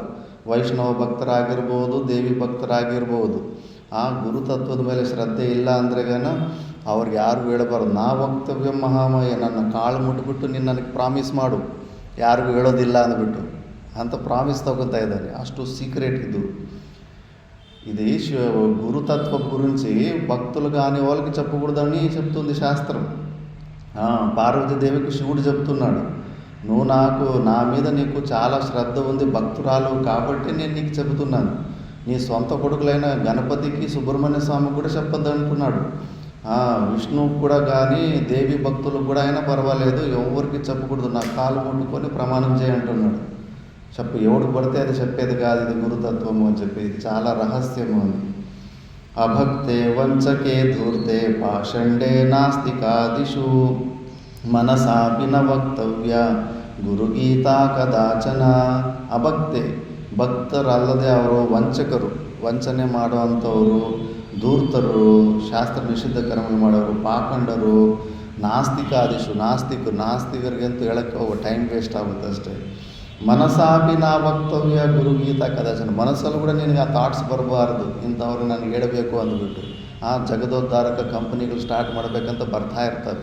ಇಲ್ಲ, ಅದಕ್ಕೆ ಫಸ್ಟ್ ಎಲಿಜಿಬಿಲಿಟಿ ನೋಡಬೇಕು, ಮಿನಿಮಮ್ ಶ್ರದ್ಧೆ ಇರಬೇಕು, ಇಲ್ಲ ಅಂದರೆ అది ಬೇರೆ కಡೆ ಹೋಗ್ಬಿಡುತ್ತೆ. అది భక్తులు కాని వాళ్ళకి, వంచకులకు, దూర్తులకు, పాఖండులకు, నాస్తికులు, దేవుడి మీద నమ్మకం అంటే వేదము దేవుని విషయంలో ప్రమాణమని ఎవడైతే నమ్ముడో వాడిని నాస్తికుడు అంటారు. అలాంటి వాళ్ళకి చెప్పకూడదంటే ఈ గురుగీత. గురవో బహవః సంతి శిష్య విత్తాపహారకా తమేకం దుర్లభం మన్యే ಶಿಷ್ಯ ಹೃತ್ತಾಪಹಾರಕಂ. ಗುರುಗಳು ಎಷ್ಟೋ ಜನ ಇರ್ತಾರೆ. ಗುರವೋ ಬಹವ ಸಂತಿ ಶಿಷ್ಯ ವಿತ್ತ ಅಪಹಾರಕಾಹ ಅಂತ ಎಲ್ಲ ಈಗ ನೋಡಿದ್ರಾಗನ ಅದೇ ಕಾಣಿಸ್ತಾ ಇರುತ್ತೆ. ಏನಕ್ಕೇನೋ ಪ್ರಕಾರ ಎಲ್ಲ ಎಕ್ಸ್ಪ್ಲಾಯ್ಟ್ ಮಾಡೋ ತತ್ವನೇ ಇರುತ್ತೆ. ಶಿಷ್ಯ ವಿತ್ತ ಎಲ್ಲ ಹೆಂಗೆ ಪ್ರವಚನಗಳು ಮಾಡೋ ಇದರಲ್ಲೇ ಹೆಂಗೆ ಬ್ರೈನ್ ವಾಶು ಹೆಂಗೆ ಕನ್ವಿನ್ಸ್ ಮಾಡಿಬಿಡ್ತಾರೆ ಅಂದ್ರೆಗನ ಕಂಪಲ್ಸರಿ ಅವನು ಎಷ್ಟು ಕಷ್ಟಗಳೆಲ್ಲ ಇದ್ರೂ ಪರವಾಗಿಲ್ಲ, ಹೋಗಿ ಗುರುಗಳ ಹತ್ರ ಹೋಗ್ಬಿಟ್ಟು ಅದು ಇಟ್ಬಿಟ್ಟು ಕೊಟ್ಬಿಟ್ಟು ಬರಬೇಕನ್ನೋ ಮನಸ್ತತ್ವನ ತರಿಸ್ಬಿಟ್ಟಿರ್ತಾರೆ. ಅದಕ್ಕೆ ಹುಷಾರಾಗಿರಬೇಕು. ಗುರವೋ ಬಹವ ಸಂತಿ ಶಿಷ್ಯ ವಿತ್ತ ಅಪಹಾರಕಃ, ಶಿಷ್ಯರ ವಿತ್ತನ್ನು ಕಳ್ಳತನ ಮಾಡುವಂಥ ಗುರುಗಳಿರ್ತಾರೆ. ತಮೇಕಂ ದುರ್ಲಭಂ ಮನ್ಯೆ ಶಿಷ್ಯ ಹೃತ್ತಾಪಹಾರಕಂ, ಯಾರೋ ತುಂಬ ರೇರು ಶಿಷ್ಯರ ದುಃಖವನ್ನು ತೊಲಗಿಸುವಂಥವರು, ತಾಪವನ್ನು ತೊಲಗಿಸುವಂಥ ಗುರುಗಳು ತುಂಬಾ ರೇರು. ಎಲ್ಲರೂ ನಿನ್ನಲ್ಲಿ ಶಿಷ್ಯರ ಸಂಪತ್ತನ್ನು ಖಾಲಿ ಮಾಡೋರು ಇರ್ತಾರೆ, ದುಃಖನ ಖಾಲಿ ಮಾಡುವಂಥ ಗುರುಗಳು ಸಿಗೋದಿಲ್ಲ. ಅದಕ್ಕೆ ಎಂಥ ವೆರೈಟಿ ಶಿಷ್ಯರಿದ್ದಾರೆ ಎಲ್ಲ ಹೇಳ್ಕೊಂಬರ್ತಾರೆ. గురువులు ఎంతోమంది ఉంటారంట, శిష్యుల డబ్బులని అపహరించేవారు, ఏదో ఒకటి చెప్పేసి నువ్వు అంత దానం చేయాలి, ఇంత దానం చేయాలి, అది చేయాలి, ఇది చేయాలి అని చెప్పేసి బలవంతంగా ఏదో ఒకటి మాయమాటలు చెప్పేసి మొత్తం డబ్బులన్నీ ఖాళీ చేసేస్తారు. ఎవరో ఒకే ఒక గురువు మాత్రమే శిష్యుల దుఃఖాన్ని తొలగించేవాడు. అందుకే అలాంటి గురువులందరి గురించి నేను చెబుతాను, విను అంటున్నాడు. చాతుర్యవాన్ వివేకీ చ అధ్యాత్మ జ్ఞానవాన్ శుచిః మానసం ನಿರ್ಮಲಂ ಯಸ್ಯ ಗುರುತ್ವಂ ತಸ್ಯ ಶೋಭತೆ. ಚಾತುರ್ಯವಾನ್ ವಿವೇಕಿ, ಗುರು ಅಂದರೆ ಎಲ್ಲರೂ ಅಲ್ಲ, ಚಾತುರ್ಯವಾನ್ ವಿವೇಕಿ ಆಗಿರ್ತಾನೆ ಆತ್ಮ ಅನಾತ್ಮಗಳ ಬಗ್ಗೆ. ಅಧ್ಯಾತ್ಮ ಜ್ಞಾನವಾನ್, ಆತ್ಮನಿ ಅದಿ ಇತಿ ಅಧ್ಯಾತ್ಮ ಅಂತ. ಆತ್ಮ ಈ ಶರೀರದಲ್ಲಿರೋ ಅಂಥ ಬಿಂಬರೂಪ ಚೈತನ್ಯ ತಿಳ್ಕೊಂಡಿರುವಂಥವನು. ಶುಚಿಹಿ, ತ್ರಿವಿಧ ಪ್ರಕಾರದ ಮನಸ ವಾಚಕದ ತ್ರಿವಿಧ ಪ್ರಕಾರದ ಶುಚಿಯಾಗಿರೋ ಮಾನಸಂ ನಿರ್ಮಲಂ ಯಸ್ಯ ಗುರುತ್ವಂ ತಸ್ಯ ಶೋಭತೆ. ಅಂಥವನು ಗುರು ಆಗಿರ್ತಾನೆ. ಶ್ರೋತ್ರಿಯ ಬ್ರಹ್ಮನಿಷ್ಠನಾದವನಿಗೆ ಗುರು ಅಂದ್ಬಿಟ್ಟು. ಗುರವೋ ನಿರ್ಮಲ ಶಾಂತ ಸಾಧವೋ ಮಿತ ಭಾಷಿನಃ ಕಾಮ ಕ್ರೋಧ ವಿನಿರ್ಮುಕ್ತ ಸದಾಚಾರ ಜಿತೇಂದ್ರಿಯ. ಗುರವೋ ನಿರ್ಮಲಾಹ, ಗುರುಗಳಂದರೆ ನಿರ್ಮಲವಾದಂಥ ಸ್ವಭಾವವುಳ್ಳವರು. ಶಾಂತಾಹ, ಶಾಂತ ಸ್ವಭಾವ ಉಳ್ಳವರು. ಸಾಧವೋ ಮಿತಭಾಷಿನಃ, ಶುದ್ಧ ಸತ್ವಗುಣ ಪ್ರಧಾನವಾಗಿರುವಂಥವ್ರು. ಮಿತಭಾಷಿನಃ, ಹೆಚ್ಚು ಬಡಬಡ ಅನ್ನೋದಿಲ್ಲ, ಎಷ್ಟು ಅವಸರವಾಗಿರುತ್ತೋ ಅಷ್ಟು ಶಬ್ದಗಳನ್ನು ಬಳಸ್ತಾ ಇರ್ತಾರೆ. ಕಾಮಕ್ರೋಧ ವಿನಿರ್ಮುಕ್ತ, ಯಾವುದೇ ಪ್ರಕಾರದವಾದಂಥ ಇಚ್ಛೆಗಳು ಅವರಲ್ಲಿ ಕಾಣಿಸೋದಿಲ್ಲ. ಕ್ರೋಧವನ್ನೋದು ತುಂಬ ದೂರ ಇಟ್ಟಿರ್ತಾರೆ. ಕಾಮಕ್ರೋಧ ವಿನಿರ್ಮುಕ್ತ. ಸದಾಚಾರ, ಶಾಸ್ತ್ರವಿಹಿತವಾದಂಥ ಏನು ಮರ್ಯಾದೆ ಇರುತ್ತೋ ಆ ಮರ್ಯಾದೆಯನ್ನು ಯಾವತ್ತೂ ಉಲ್ಲಂಘನೆ ಮಾಡೋದಿಲ್ಲ. ಅವಧೂತರನ್ನ ಪಕ್ಕಕ್ಕೆ ಇಟ್ಬಿಡ್ಬೇಕು. ಅವರು ಅತಿ ಆಶ್ರಮಿಗಳವರು. ಅವಧೂತರದ್ದು ಸ್ವಲ್ಪ ವಿಚಿತ್ರವಾಗಿರುತ್ತೆ ಅವ್ರದ್ದು. ಜಿತೇಂದ್ರಿಯ, ಇಂದ್ರಿಯವನ್ನು ಗೆದ್ದಿರೋವಂಥವ್ರು. ಇಂದ್ರಿಯ ವಿಷಯದ ಭೋಗ ವಸ್ತುಗಳೇನಿರುತ್ತೋ ಅದರಲ್ಲೆಂತೂ ಫುಲ್ಲು ಕಂಟ್ರೋಲ್ ಇದ್ದು ಯಾವತ್ತಿದ್ರೂ ಕಂಟ್ರೋಲ್ ಆಗಿ ಇರುತ್ತೆ ಅದು. ಅಂಥ ಇಂದ್ರಿಯನ್ನು ಗೆದ್ದಿರೋ ಅಂಥವರು ಗುರುಗಳು. ಈಗ ಮತ್ತೆ ಎಷ್ಟು ವೆರೈಟಿ ಗುರುಗಳಿರ್ತಾರೆ. ಎಲ್ಲರ ಅವಸರನೂ ಸ್ವಲ್ಪ ಇರುತ್ತೆ. ಆದರೆ ಮುಖ್ಯ ಗುರು ಯಾರು ಅಂತ ಲಾಸ್ಟಿಗೆ ಹೇಳ್ತಾರೆ. ಪರಮ ಗುರುನೇ, ಜ್ಞಾನಿ ಗುರುನೇ ಮುಖ್ಯ ಗುರು ಅಂದ್ಬಿಟ್ಟು. ಫಸ್ಟು ಸೂಚಕ ಗುರು. ಸೂಚಕಾದಿ ಪ್ರಭೇದೇನ ಗುರವೋ ಬಹುಧಾ ಸ್ಮೃತಾಃ ಸ್ವಯಂ ಸಮ್ಯಕ್ ಪರೀಕ್ಷಾರ್ಥಂ ತತ್ವನಿಷ್ಠಂ ಭಜೇತ್ ಸುಧೀಃ. ಸೂಚಕಾದಿ ಪ್ರಭೇದೇನ ಗುರವೋ ಬಹುಧಾ ಸ್ಮೃತಾಃ. ಸೂಚಕ ಗುರುಗಳಂತಾರೆ. ಇವ್ರು ಏನು ಮಾಡ್ತಾರೆ? ಸ್ವಯಂ ಸಮ್ಯಕ್ ಪರೀಕ್ಷಾರ್ಥಂ ತತ್ವನಿಷ್ಠಂ ಭಜೇತ್ ಸುಧೀಃ. ಇಂಥವರು ನಮ್ಮ ಮನೆಯಲ್ಲೂ ತಂದೆ ತಾಯಿ ಆಗಿರ್ಬೋದು, ತಾತ ಮುತ್ತಾತ ಆಗಿರ್ಬೋದು, ಅವರು ಬೇಸಿಕ್ಸ್ ಹಾಕ್ಬಿಡ್ತಾರೆ. ಶಾಸ್ತ್ರವಿಹಿತವಾದಂಥ ಪುಣ್ಯಕರ್ಮಗಳು ಮಾಡ್ಕೊತ ಹೋಗಬೇಕು. ಪುಣ್ಯಕರ್ಮಗಳು ಮಾಡ್ಕೊತ ಹೋದರೆ ಸ್ವರ್ಗಾದಿ ಲೋಕಗಳು ಸಿಗ್ತವೆ. ಇಲ್ಲ ನಿಷ್ಕಾಮ ಕರ್ಮಯೋಗ ಮಾಡಿಕೊಂಡ್ರೆ ನಿನಗೆ ಮೋಕ್ಷ ಸಿಗುತ್ತೆ ಅಂತ ಬೇಸಿಕ್ ಸ್ಟಾರ್ಟಿಂಗಲ್ಲಿ ಈ ದೈವಿ ಸಂಪತ್ತಿಗಳು, ಅಮಾನಿತವಾದಿ ಲಕ್ಷಣಗಳೇನೆಲ್ಲ ಇದ್ದಾವೋ ಅವೆಲ್ಲ ಮಕ್ಕಳಲ್ಲಿ ಅವ್ರಿಗಿಲ್ಲ. ಇದು ಒಳ್ಳೆಯದು, ಇದು ಕೆಟ್ಟದು ಅಂತ ಮನೆಯಿಂದ, ತಂದೆ ತಾಯಿಯಿಂದ ಹಿಡಿದು ಸಮಾಜದಲ್ಲಿ ಎಲ್ಲರೂ ಯಾರ್ಯಾರು ಈ ಥರ ಒಳ್ಳೆಯದ ಕಡೆ ತಿರುಗಿಸ್ತಾ ಇರ್ತಾರೆ ಅವರೆಲ್ಲ ಸೂಚಕ ಗುರುಗಳು. ಅವರ ಅವಸರನೂ ಇರುತ್ತೆ. ಬೇಸಿಕ್ಸ್ ಅಂಥವರೇ ಎಲ್ಲ ಸ್ವಲ್ಪ ಬಿತ್ತನೆ ಬೀಜೋದು. ಮತ್ತು ವರ್ಣಜಾಲಮಿದಂ ತದ್ವದ್ ಬಾಹ್ಯಶಾಸ್ತ್ರಂ ತು ಲೌಕಿಕಂ ಯಸ್ಮಿನ್ ದೇವಿ ಸಮಭ್ಯಸ್ತಂ ಸ ಗುರು ಸೂಚಕ ಸ್ಮೃತಃ. ಇದೆ ವರ್ಣಜಾಲಮಿದಂ, ಅಕ್ಷರಾಭ್ಯಾಸ ಕಳಿಸೋ LKG ಎಲ್ಲ ಇನ್ನೇ ನಾವು ಕಲ್ತಿಲ್ಲ ಅಂದರೆ ಈ ಶಾಸ್ತ್ರದ ಮಾತು ಇವೆಲ್ಲ ಅರ್ಥ ಹೆಂಗೆ ಗೊತ್ತಾಗುತ್ತೆ? ಆ ಬೇಸಿಕ್ಸ್ ಹಾಕ್ಬಿಟ್ಟಿರೋ ಅಂಥವ್ರು. ಆದ್ದರಿಂದ ತದ್ವದ್ದು ಬಾಹ್ಯಶಾಸ್ತ್ರಂತೂ ಲೌಕಿಕಂ, ಲೌಕಿಕದಲ್ಲೂ ಕೂಡ ಸೈನ್ಸು ಮ್ಯಾಥಮೆಟಿಕ್ಸು ಯಾವುದೋ ಒಂದು ಈ ಶರೀರ ಸಂಘಾತವನ್ನು ಕಾಪಾಡ್ಕೋಬೇಕಂದ್ರೆ ಯಾವುದೋ ಒಂದು ವಿದ್ಯೆ ಇರಬೇಕಲ್ಲ. ಅಂಥ ವಿದ್ಯೆಯನ್ನು ಕಳಿಸಿಬಿಟ್ಟು ನಿನ್ನ ಶರೀರ ನಿರ್ವಹಣೆ ಕೂಡ ಸಪೋರ್ಟ್ ಆಗಿದ್ದು ಈ ಬೇಸಿಕ್ ಅಕ್ಷರಾಭ್ಯಾಸಗಳಿವೆಲ್ಲ ಮಾಡಿಸಿಬಿಟ್ಟು ಅವರು ಕೊಟ್ಟಿರುವಂಥ ಜ್ಞಾನದಿಂದ ಮುಂದೆ ನೀನು ಈ ಶಾಸ್ತ್ರದ ಜ್ಞಾನ ಕೂಡ ಹೊಂದುತ್ತೀಯ. ಆದ್ದರಿಂದ ಅವರು ಕೂಡ ಗುರುಗಳೇ. ಯಸ್ಮಿನ್ ದೇವಿ ಸಮಭ್ಯಸ್ತಂ ಸಾ ಗುರು ಸೂಚಕ ಸ್ಮೃತ. ಇಂಥವ್ರನ್ನ ನಾವು ಸೂಚಕ ಗುರುಗಳು ಅಂತ. ತಂದೆ ತಾಯಿ, ಸ್ಕೂಲಲ್ಲಿ ಏನು ಟೀಚರ್ಸ್ ಇರ್ತಾರೋ, ಹಿರಿಯರು, ಇವರೆಲ್ಲ ಕೂಡ ಸೂಚಕ ಗುರುಗಳು. ಮತ್ತು ವಾಚಕ ಗುರು. ವರ್ಣಾಶ್ರಮೋಚಿತಾಂ ವಿದ್ಯಾಂ ಧರ್ಮ ವಿಧಾಯಿನೀಂ ಪ್ರವಕ್ತಾರಂ ಗುರುಂ ವಿದ್ಧಿ ವಾಚಕಂ ತ್ವತಿ ಪಾರ್ವತಿ. ಈ ವರ್ಣಾಶ್ರಮ ಧರ್ಮಗಳ ಬಗ್ಗೆ ಯಾರು ಹೇಳ್ಕೊಡ್ತಾರೋ ಇವು ಗುರುಕುಲ ಪದ್ಧತಿಯಲ್ಲಿದ್ದಾಗ ಆ ಗುರುಕುಲದಲ್ಲಿದ್ದ ಆಚಾರ್ಯರು ಇವೆಲ್ಲ ತಿಳಿಸ್ಕೊಡ್ತಾಯಿದ್ರು. ವರ್ಣಾಶ್ರಮ ಉಚಿತ ವಿದ್ಯಾಂ ಧರ್ಮ ಅಧರ್ಮ ವಿಧಾಯಿನಿ. ಪುಣ್ಯಕರ್ಮಗಳಂದರೆ ಏನು, ಪಾಪಕರ್ಮಗಳಂದರೆ ಶಾಸ್ತ್ರ ವಿಹಿತ ಮತ್ತು ನಿಷಿದ್ಧ ಕರ್ಮಗಳ ಬಗ್ಗೆ ಹೇಳುವಂಥವರು ಗುರುಗಳು. ಈ ಗುರುಕುಲದಲ್ಲಿರುವಂಥ ಕರ್ಮಕಾಂಡ ಗುರುಕುಲದಲ್ಲಿರುವಂಥವರು ಅಂಥವ್ರನ್ನ ವಾಚಕ ಗುರುಗಳಂತ ಕೇಳ್ಬೋದು. ಇವರು ಕೂಡ ಅವಸರ ಇರುತ್ತೆ. ಮತ್ತು ಪಂಚಾಕ್ಷರ್ಯಾದಿ ಮಂತ್ರಾನಾಂ ಉಪದೇಷ್ಟಾತು ಪಾರ್ವತಿ ಸಾ ಗುರುರ್ಬೋಧಕೋ ಭೂಯಾದುಭಯೋರಯಮುತ್ತಮಃ. ಪಂಚಾಕ್ಷರಾದಿ ಶಿವಭಕ್ತರಾದರೆ ಪಂಚಾಕ್ಷರಿ ಮಂತ್ರ, ಕೃಷ್ಣ ಭಕ್ತರಾದರೆ ಅಷ್ಟಾಕ್ಷರಿ ಮಂತ್ರ. ಈ ಥರ ಮಂತ್ರ ದೀಕ್ಷೆ ಕೊಡುವಂಥ ಗುರುಗಳು ಯಾರಿರ್ತಾರೋ ಅವರು ಈ ಇಬ್ಬರು ಗುರುಗಳು, ಈ ಸೂಚಕ ಗುರು ವಾಚಕ ಗುರುಗಿಂತ ಇವರು ಸ್ವಲ್ಪ ಶ್ರೇಷ್ಠರು. ಇವ್ರು ನಿನಗೆ ಯಾಕಂದರೆ ಈ ಗುರು ಪರಂಪರೆಗೆ ಇಂಟ್ರಡ್ಯೂಸ್ ಮಾಡೋರು ಈ ದೀಕ್ಷಾ ಗುರುಗಳೇ. ತು ಪಾರ್ವತಿ ಸಾ ಗುರುರ್ ಬೋಧಕೋ ಭೂಯಾತ್ ಉಭಯೋರ್ ಅಯಂ ಉತ್ತಮಃ. ಆ ಸೂಚಕ ವಾಚಕರಿಗಿಂತ ಈ ದೀಕ್ಷೆ ಕೊಡುವಂಥವರು ಇವರು ತುಂಬ ಉತ್ತಮ ಗುರುಗಳು. ಇವರನ್ನು ಬೋಧಕ ಗುರುಗಳಂತ ಕೂಡ ಅಂತಾರೆ. ದೀಕ್ಷೆ ಕೊಡೋ ಗುರುಗಳನ್ನು ಬೋಧಕ ಗುರುಗಳು ಅಂತಾರೆ. ಮತ್ತು ಮೋಹಮಾರಣ್ಯವಶ್ಯಾದಿ ತುಚ್ಛ ಮಂತ್ರೋಪದರ್ಶಿತಂ ನಿಷಿದ್ಧ ಗುರುರಿತ್ಯಾಹೋ ಪಂಡಿತಾಸ್ತತ್ವದರ್ಶಿನಃ. ನಿಷಿದ್ಧ ಗುರುಗಳು ಇವರೆಲ್ಲ ವಾಮಾಚಾರಗಳು, ವಶೀಕರಣ ಹೆಂಗೆ ಮಾಡೋದು, ಮೋಹನ ವಿದ್ಯೆ, ಉಚ್ಚಾಟನ ಇಂಥವೆಲ್ಲ ಕಲ್ತ್ಕೊಡೋವಂಥವ್ರು ಇವರು ನಿಷಿದ್ಧ ಗುರುಗಳು ಅಂದ್ಬಿಟ್ಟು. ಅನಿತ್ಯಮಿತಿ ನಿರ್ದಿಶ್ಯಂ ಸಂಸಾರಂ ಸಂಕಟಾಲಯಂ ವೈರಾಗ್ಯ ಪಥದರ್ಶೀಯ ಸ ಗುರುರ್ವಿಹಿತ ಪ್ರಿಯೇ. ಇದೆಲ್ಲ ಕೂಡ ಅನಿತ್ಯ, ಇದು ಈ ಪ್ರಪಂಚ ಇದು ಯಾವುದು ಶಾಶ್ವತವಲ್ಲ.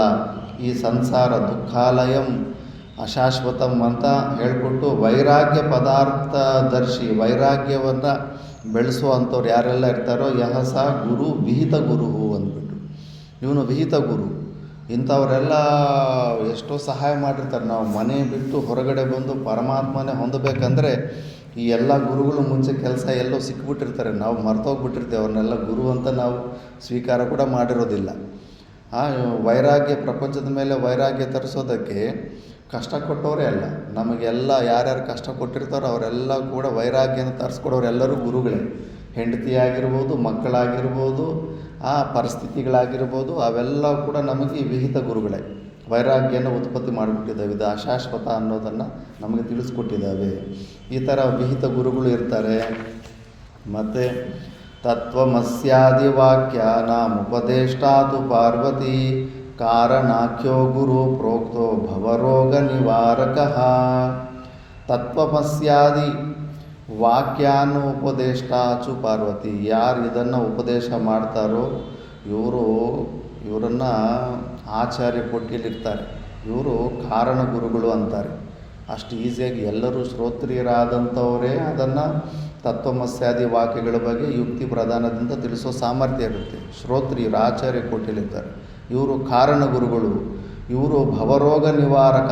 ಭವರೋಗವನ್ನು ಸುಮಾರುವರೆಗೂ ಟ್ರೀಟ್ಮೆಂಟ್ ಕೊಟ್ಬಿಟ್ಟಿರ್ತಾರೆ. ಲಾಸ್ಟಲ್ಲಿ ಬರೋದು ಪರಮಗುರು. ಸರ್ವ ಸಂದೇಹ ಸಂದೋಹ ನಿರ್ಮೂಲನ ವಿಚಕ್ಷಣ ಜನ್ಮ ಮೃತ್ಯು ಭಯಜ್ಞೋಯ ಸಾ ಗುರು ಪರಮೋ ಮತಃ. ಇವನು ಶ್ರೇಷ್ಠವಾದಂಥ ಗುರು. ಅದಕ್ಕೆ ಆಚಾರ್ಯರ ಹತ್ರ ತತ್ವಮಸ್ಯಾದಿ ಇವೆಲ್ಲ ಕೇಳಿದ ಮೇಲೆ ಕೂಡ ಎಷ್ಟೋ ಸತಿ ಕೆಲಸ ಆಗೋದಿಲ್ಲ. ಛೋಟ ಮಹಾರಾಜ್ ಅವರಿಗೆ ದಕ್ಷಿಣಾಮೂರ್ತಿ ಮಠದಲ್ಲಿ ಕೆಲಸ ಆಗಲಿಲ್ಲ. ಅವ್ರಿಗೆ ಈ ಕಾರಣ ಗುರುಗಳು ತನಕ ಎಲ್ಲ ಸಿಕ್ಕಿದ್ರು, ಬಟ್ ಈ ಪರಮಗುರು ಸಿಕ್ಕಿರಲಿಲ್ಲ. ಆ ಪರಮಗುರು ಋಷಿಕೇಶ್ ಕೈಲಾಸ ಆಶ್ರಮದಲ್ಲಿ ಬಂದ ಮೇಲೆ ಬಡೆ ಮಹಾರಾಜ ಹತ್ರ ಅವ್ರಿಗೆ ಆ ಶ್ರದ್ಧೆ ಆಯಿತು, ಅಲ್ಲಿ ಕೆಲಸ ಆಗೋಯಿತು. ಅದಕ್ಕೆ ನಾವು ಸುಮ್ಮನೆ ಸ್ವಲ್ಪ ಶಾಸ್ತ್ರ ತತ್ವಮಸ್ಯಾದಿ ತಿಳ್ಕೊಂಬಿಟ್ರೆ ಕೆಲಸ ಆಗೋಗ್ಬಿಟ್ಟಿದೆ ಅಂತ ಭ್ರಾಂತಿಯಲ್ಲಿರಬಾರ್ದು. ಸಂಪೂರ್ಣವಾಗಿ ಸ್ವರೂಪದಲ್ಲಿ ಸ್ಥಿತಿ ಸಿಗೋ ತನಕ ಕೂಡ ನಮಗೆ ಅವುಗಳ ಅವಶ್ಯಕತೆ ಇರುತ್ತೆ. ಅದಕ್ಕೆ ಈ ಸರ್ವ ಸಂದೇಹ ಎಲ್ಲ ಪ್ರಕಾರದ ಸಂದೇಹಗಳನ್ನು ನಿರ್ಮೂಲನೆ ಮಾಡಿ ಡೈರೆಕ್ಟಾಗಿ ನಿನ್ನ ಸ್ವರೂಪದಲ್ಲಿ ಯಾರು ನಿಲ್ಲಿಸ್ತಾನೋ ಅಂಥವನೇ ಪರಮಗುರು. ಇವನು ತುಂಬ ಶ್ರೇಷ್ಠ. ಇಂಥ ಗುರು ಸಿಗೋದು ಬಹು ಜನ್ಮಕೃತಾತ್ ಪುಣ್ಯಾತ್ ಲಭ್ಯತೆ ಸೌ ಮಹಾಗುರು ಲಬ್ಧ್ವಾ ಮುನ್ನ ಪುನರ್ಯಾತಿ ಶಿಷ್ಯ ಸಂಸಾರ ಬಂಧನಂ. ಇಂಥ ಗುರುಗಳು ಸಿಗಬೇಕಂದ್ರೆ ಬಹು ಜನ್ಮ ಕೃತಾತ್ ಪುಣ್ಯಾತ್ ಲಭ್ಯತೆ ಸೌ ಮಹಾಗುರು. ಎಷ್ಟೋ ಜನ್ಮಗಳ ಪುಣ್ಯ ಇರಬೇಕಂತ ಗುರುಗಳು ಸಹಯೋಗ. ಮಾತಾ ಮಾಣಿಕೇಶ್ವರಮ್ಮರು ಅಂತಿದ್ರಂತೆ, ಅಮ್ಮ ನಾವು ಪ್ರಚಾರ ಮಾಡಬೇಕು, ಅದು ಮಾಡಬೇಕು, ಇದು ಮಾಡಬೇಕಂತ. ಏನು ಮಾಡಬಾರ್ದು ಅಂದರೆ, ಯಾರಿಗೆ ಪೂರ್ವಜನ್ಮ ಸುಕೃತ ಇರುತ್ತೋ ಅಂಥವ್ರಿಗೆ ಮಾತ್ರನೇ ಇಲ್ಲಿ ಬರೋದಕ್ಕೆ ಅವಕಾಶ ಇರುತ್ತೆ. ನೀವು ಪ್ರಚಾರ ಮಾಡಿದ್ರೂ ಕೂಡ ಇಲ್ಲಿ ಆ ಪುಣ್ಯ ಇಲ್ಲಾಂದರೆ ಇಲ್ಲಿ ಬರೋದಕ್ಕಾಗೋದಿಲ್ಲ. ಅವ್ರ ಮನಸ್ಸಲ್ಲಿ ಆ ಶ್ರದ್ಧೆನೇ ಬರೋದಿಲ್ಲ. ಆ ಸುತ್ತಮುತ್ತಲೇ ಎಂಥವರು ಅಲ್ಲೆಲ್ಲೋ ಋಷಿಕೇಶದಲ್ಲಿ ಪರಿಚಯ ಆಗ್ತಾರೆ.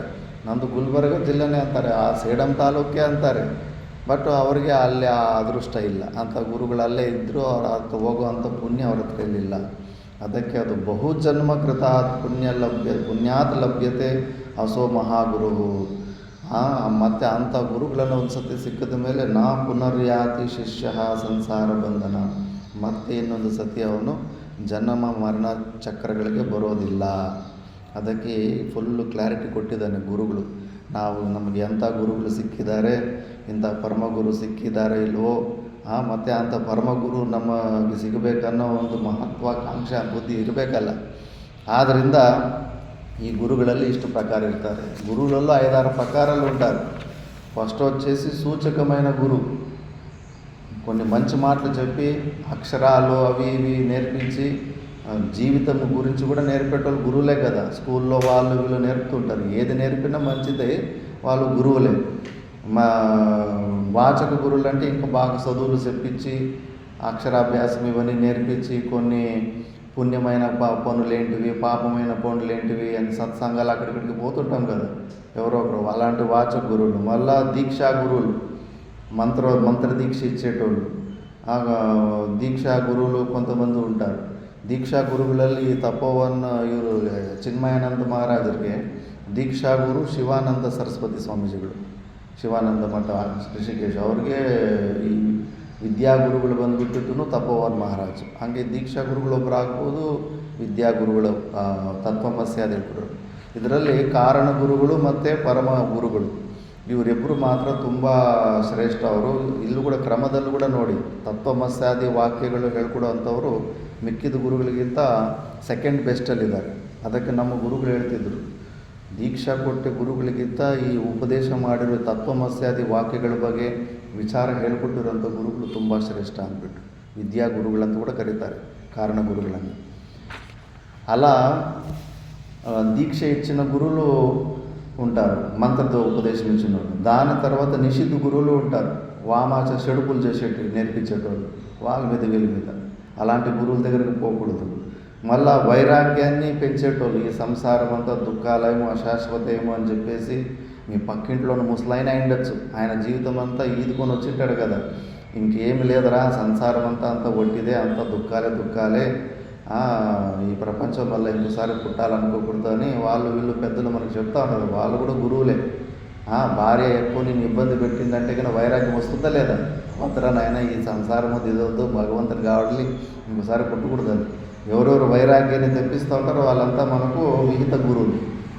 మళ్ళా దాని తర్వాత ఈ తత్వమస్యాది మహావాక్యాలు, జ్ఞానాన్ని ఇచ్చేటోళ్ళు కారణ గురువులు.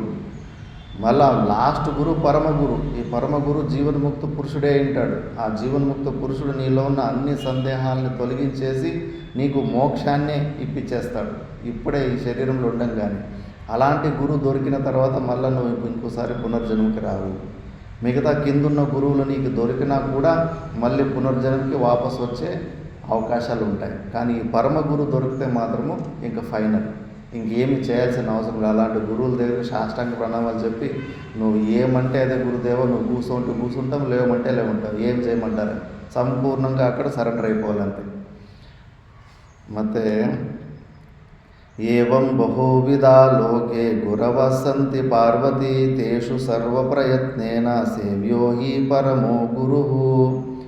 ಇದೇ ಥರ ಎಷ್ಟೋ ಪ್ರಕಾರದ ಗುರುಗಳಿರ್ತಾರೆ. ಅವರೆಲ್ಲರಲ್ಲೂ ಕೂಡ ಸರ್ವ ಪ್ರಯತ್ನೇನ ಸೇವ್ಯ, ಎಲ್ಲ ಪ್ರಯತ್ನಗಳಿಂದ ನಾವು ಈ ಪರಮಗುರು ಸಿಗಬೇಕಂತ ಬಯಸ್ಕೊಂಡಂಥ ಪರಮಗುರು ಸಿಕ್ಕಿದಾಗ ಅವರು ಸೇವೆ ಮಾಡಿಕೊಂಡು ನಾವು ಅವರ ಕೃಪೆಗೆ ಪಾತ್ರರಾಗಬೇಕು.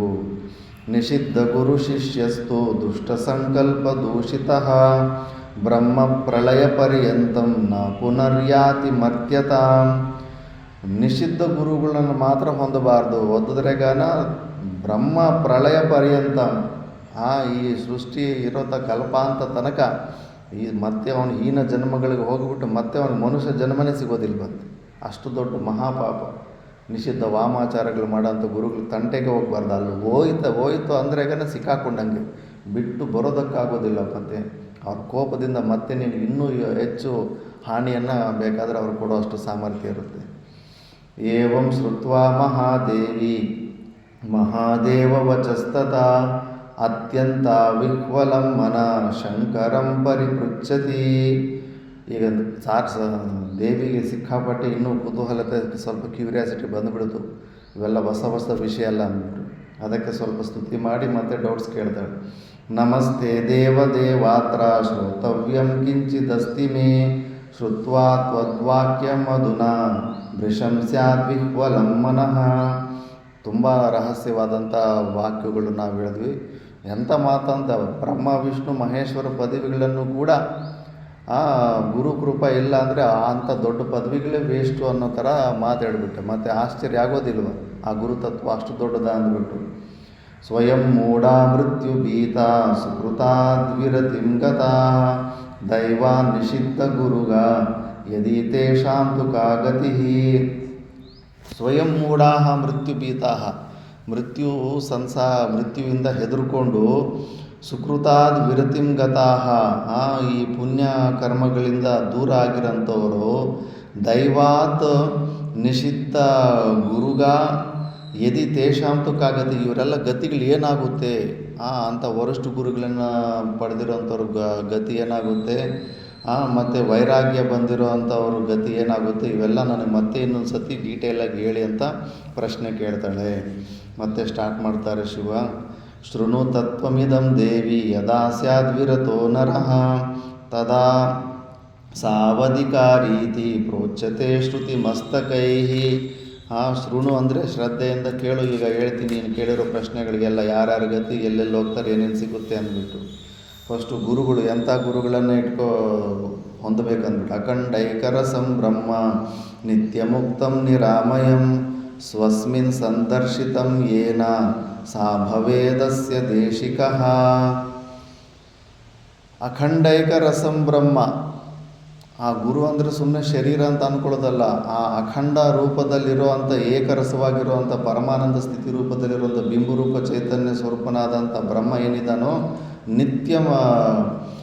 ನಿತ್ಯ ಮುಕ್ತಂ ನಿರಾಮಯಂ, ಯಾವುದೇ ವಿಕಾರರಹಿತ ರೋಗರಹಿತವಾದಂಥ ಸ್ಥಿತಿ ಏನಿದೆಯೋ ಅದು ಸ್ವಸ್ಮಿನ್ ಸಂದರ್ಶಿತಂ ಏನ, ಎಲ್ಲಿ ಹೊರಗಡೆ ಅಲ್ಲ. ದೇವರಂದರೆ ಆಕಾಶ ನೋಡೋದು ಇಲ್ಲ, ಹೊರಗಡೆ ನೋಡೋದು ಎಲ್ಲ ಬರೀ ಇದೆ. ಓರಿಯೆಂಟೇಷನ್ನೇ ವರಸ್ಟ್ ಆಗಿಬಿಟ್ಟಿದೆ.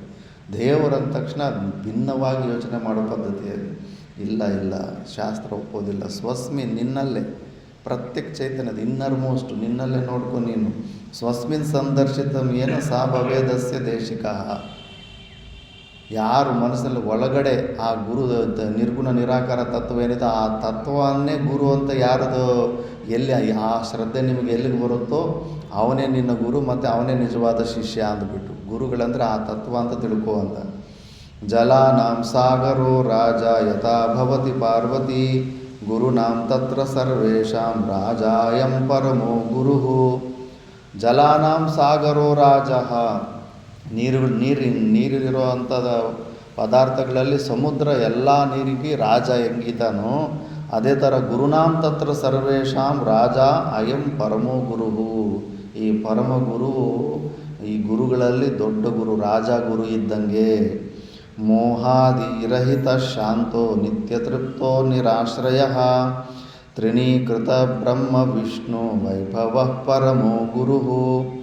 ಮೋಹಾದಿರಹಿತ, ಯಾವ ವಿಷಯದಲ್ಲೂ ಕೂಡ ಅಟ್ಯಾಚ್ಮೆಂಟೇ ಇಲ್ಲ, ಅಹಮ್ಮಮ ಭಾವಗಳು. ಒಂದು ಚೂರು ಅಂದರೆ ಚೂರು ಕೂಡ ಇರೋದಿಲ್ಲ, ಅವ್ರ ಸ್ವಂತ ಶರೀರದ ಮೇಲೆ ಇರೋದಿಲ್ಲ. ಶಂಕರಾಚಾರ್ಯ ಭಗವಲ್ಲನ್ನು ಅವನು ಕಾಪಾಲಿಕ, ನಿನ್ನ ಶರೀರ ಬೇಕಂದ್ರೆ ಓಕೆ ತಗೊಂಡ್ಬಿಡು. ನಮ್ಮ ಗುರುಗಳು ತಾತ ಗುರುಗಳಷ್ಟು ನಿಮಗೆ ಶರೀರ ಅವಶ್ಯಕತೆ ಇಲ್ಲ, ನಮ್ಮ ಗುರುಗಳನ್ನ ಓಕೆ ಹಂಗಿರಬೇಕು. ನಾವು ಹೆಂಗಿದ್ದೀವಿ ಶರೀರನ ವಿಪರೀತವಾಗಿ ಕಾಪಾಡಿಕೊಳ್ಳೋ ಪ್ರಯತ್ನ. ಇದು ನನ್ನ ಶರೀರ, ಇದ್ರ ಸೇಫ್ಟಿ, ಇದ್ರ ಸವಲತ್ತುಗಳು ಅಂದ್ಬಿಟ್ಟು ಇವೆಲ್ಲ ನಮ್ಮ ಅಹಮ್ಮಮ ಭಾವಗಳನ್ನೇ ಸೂಚನೆ ಮಾಡ್ತಾ ಇರ್ತವೆ. ಆದ್ದರಿಂದ ಅವರು ಯಾವುದೇ ಪ್ರಕಾರದಂಥ ಮೋಹ ಇರೋದಿಲ್ಲ. ಶಾಂತಃ ಪೂರ್ಣವಾಗಿ ಸ್ವರೂಪದಲ್ಲಿ ವಿಶ್ರಾಂತಿಯನ್ನು ಹೊಂದಿರ್ತಾರೆ. ನಿತ್ಯ ತೃಪ್ತನಾಗ್ಬಿಟ್ಟಿರ್ತಾನೆ. ತೃಪ್ತಿ ಯಾವಾಗ ಸಿಗೋದಿಲ್ಲ ಅಂದರೆ ಅಜ್ಞಾನ ಇದ್ದಾಗಲೇ.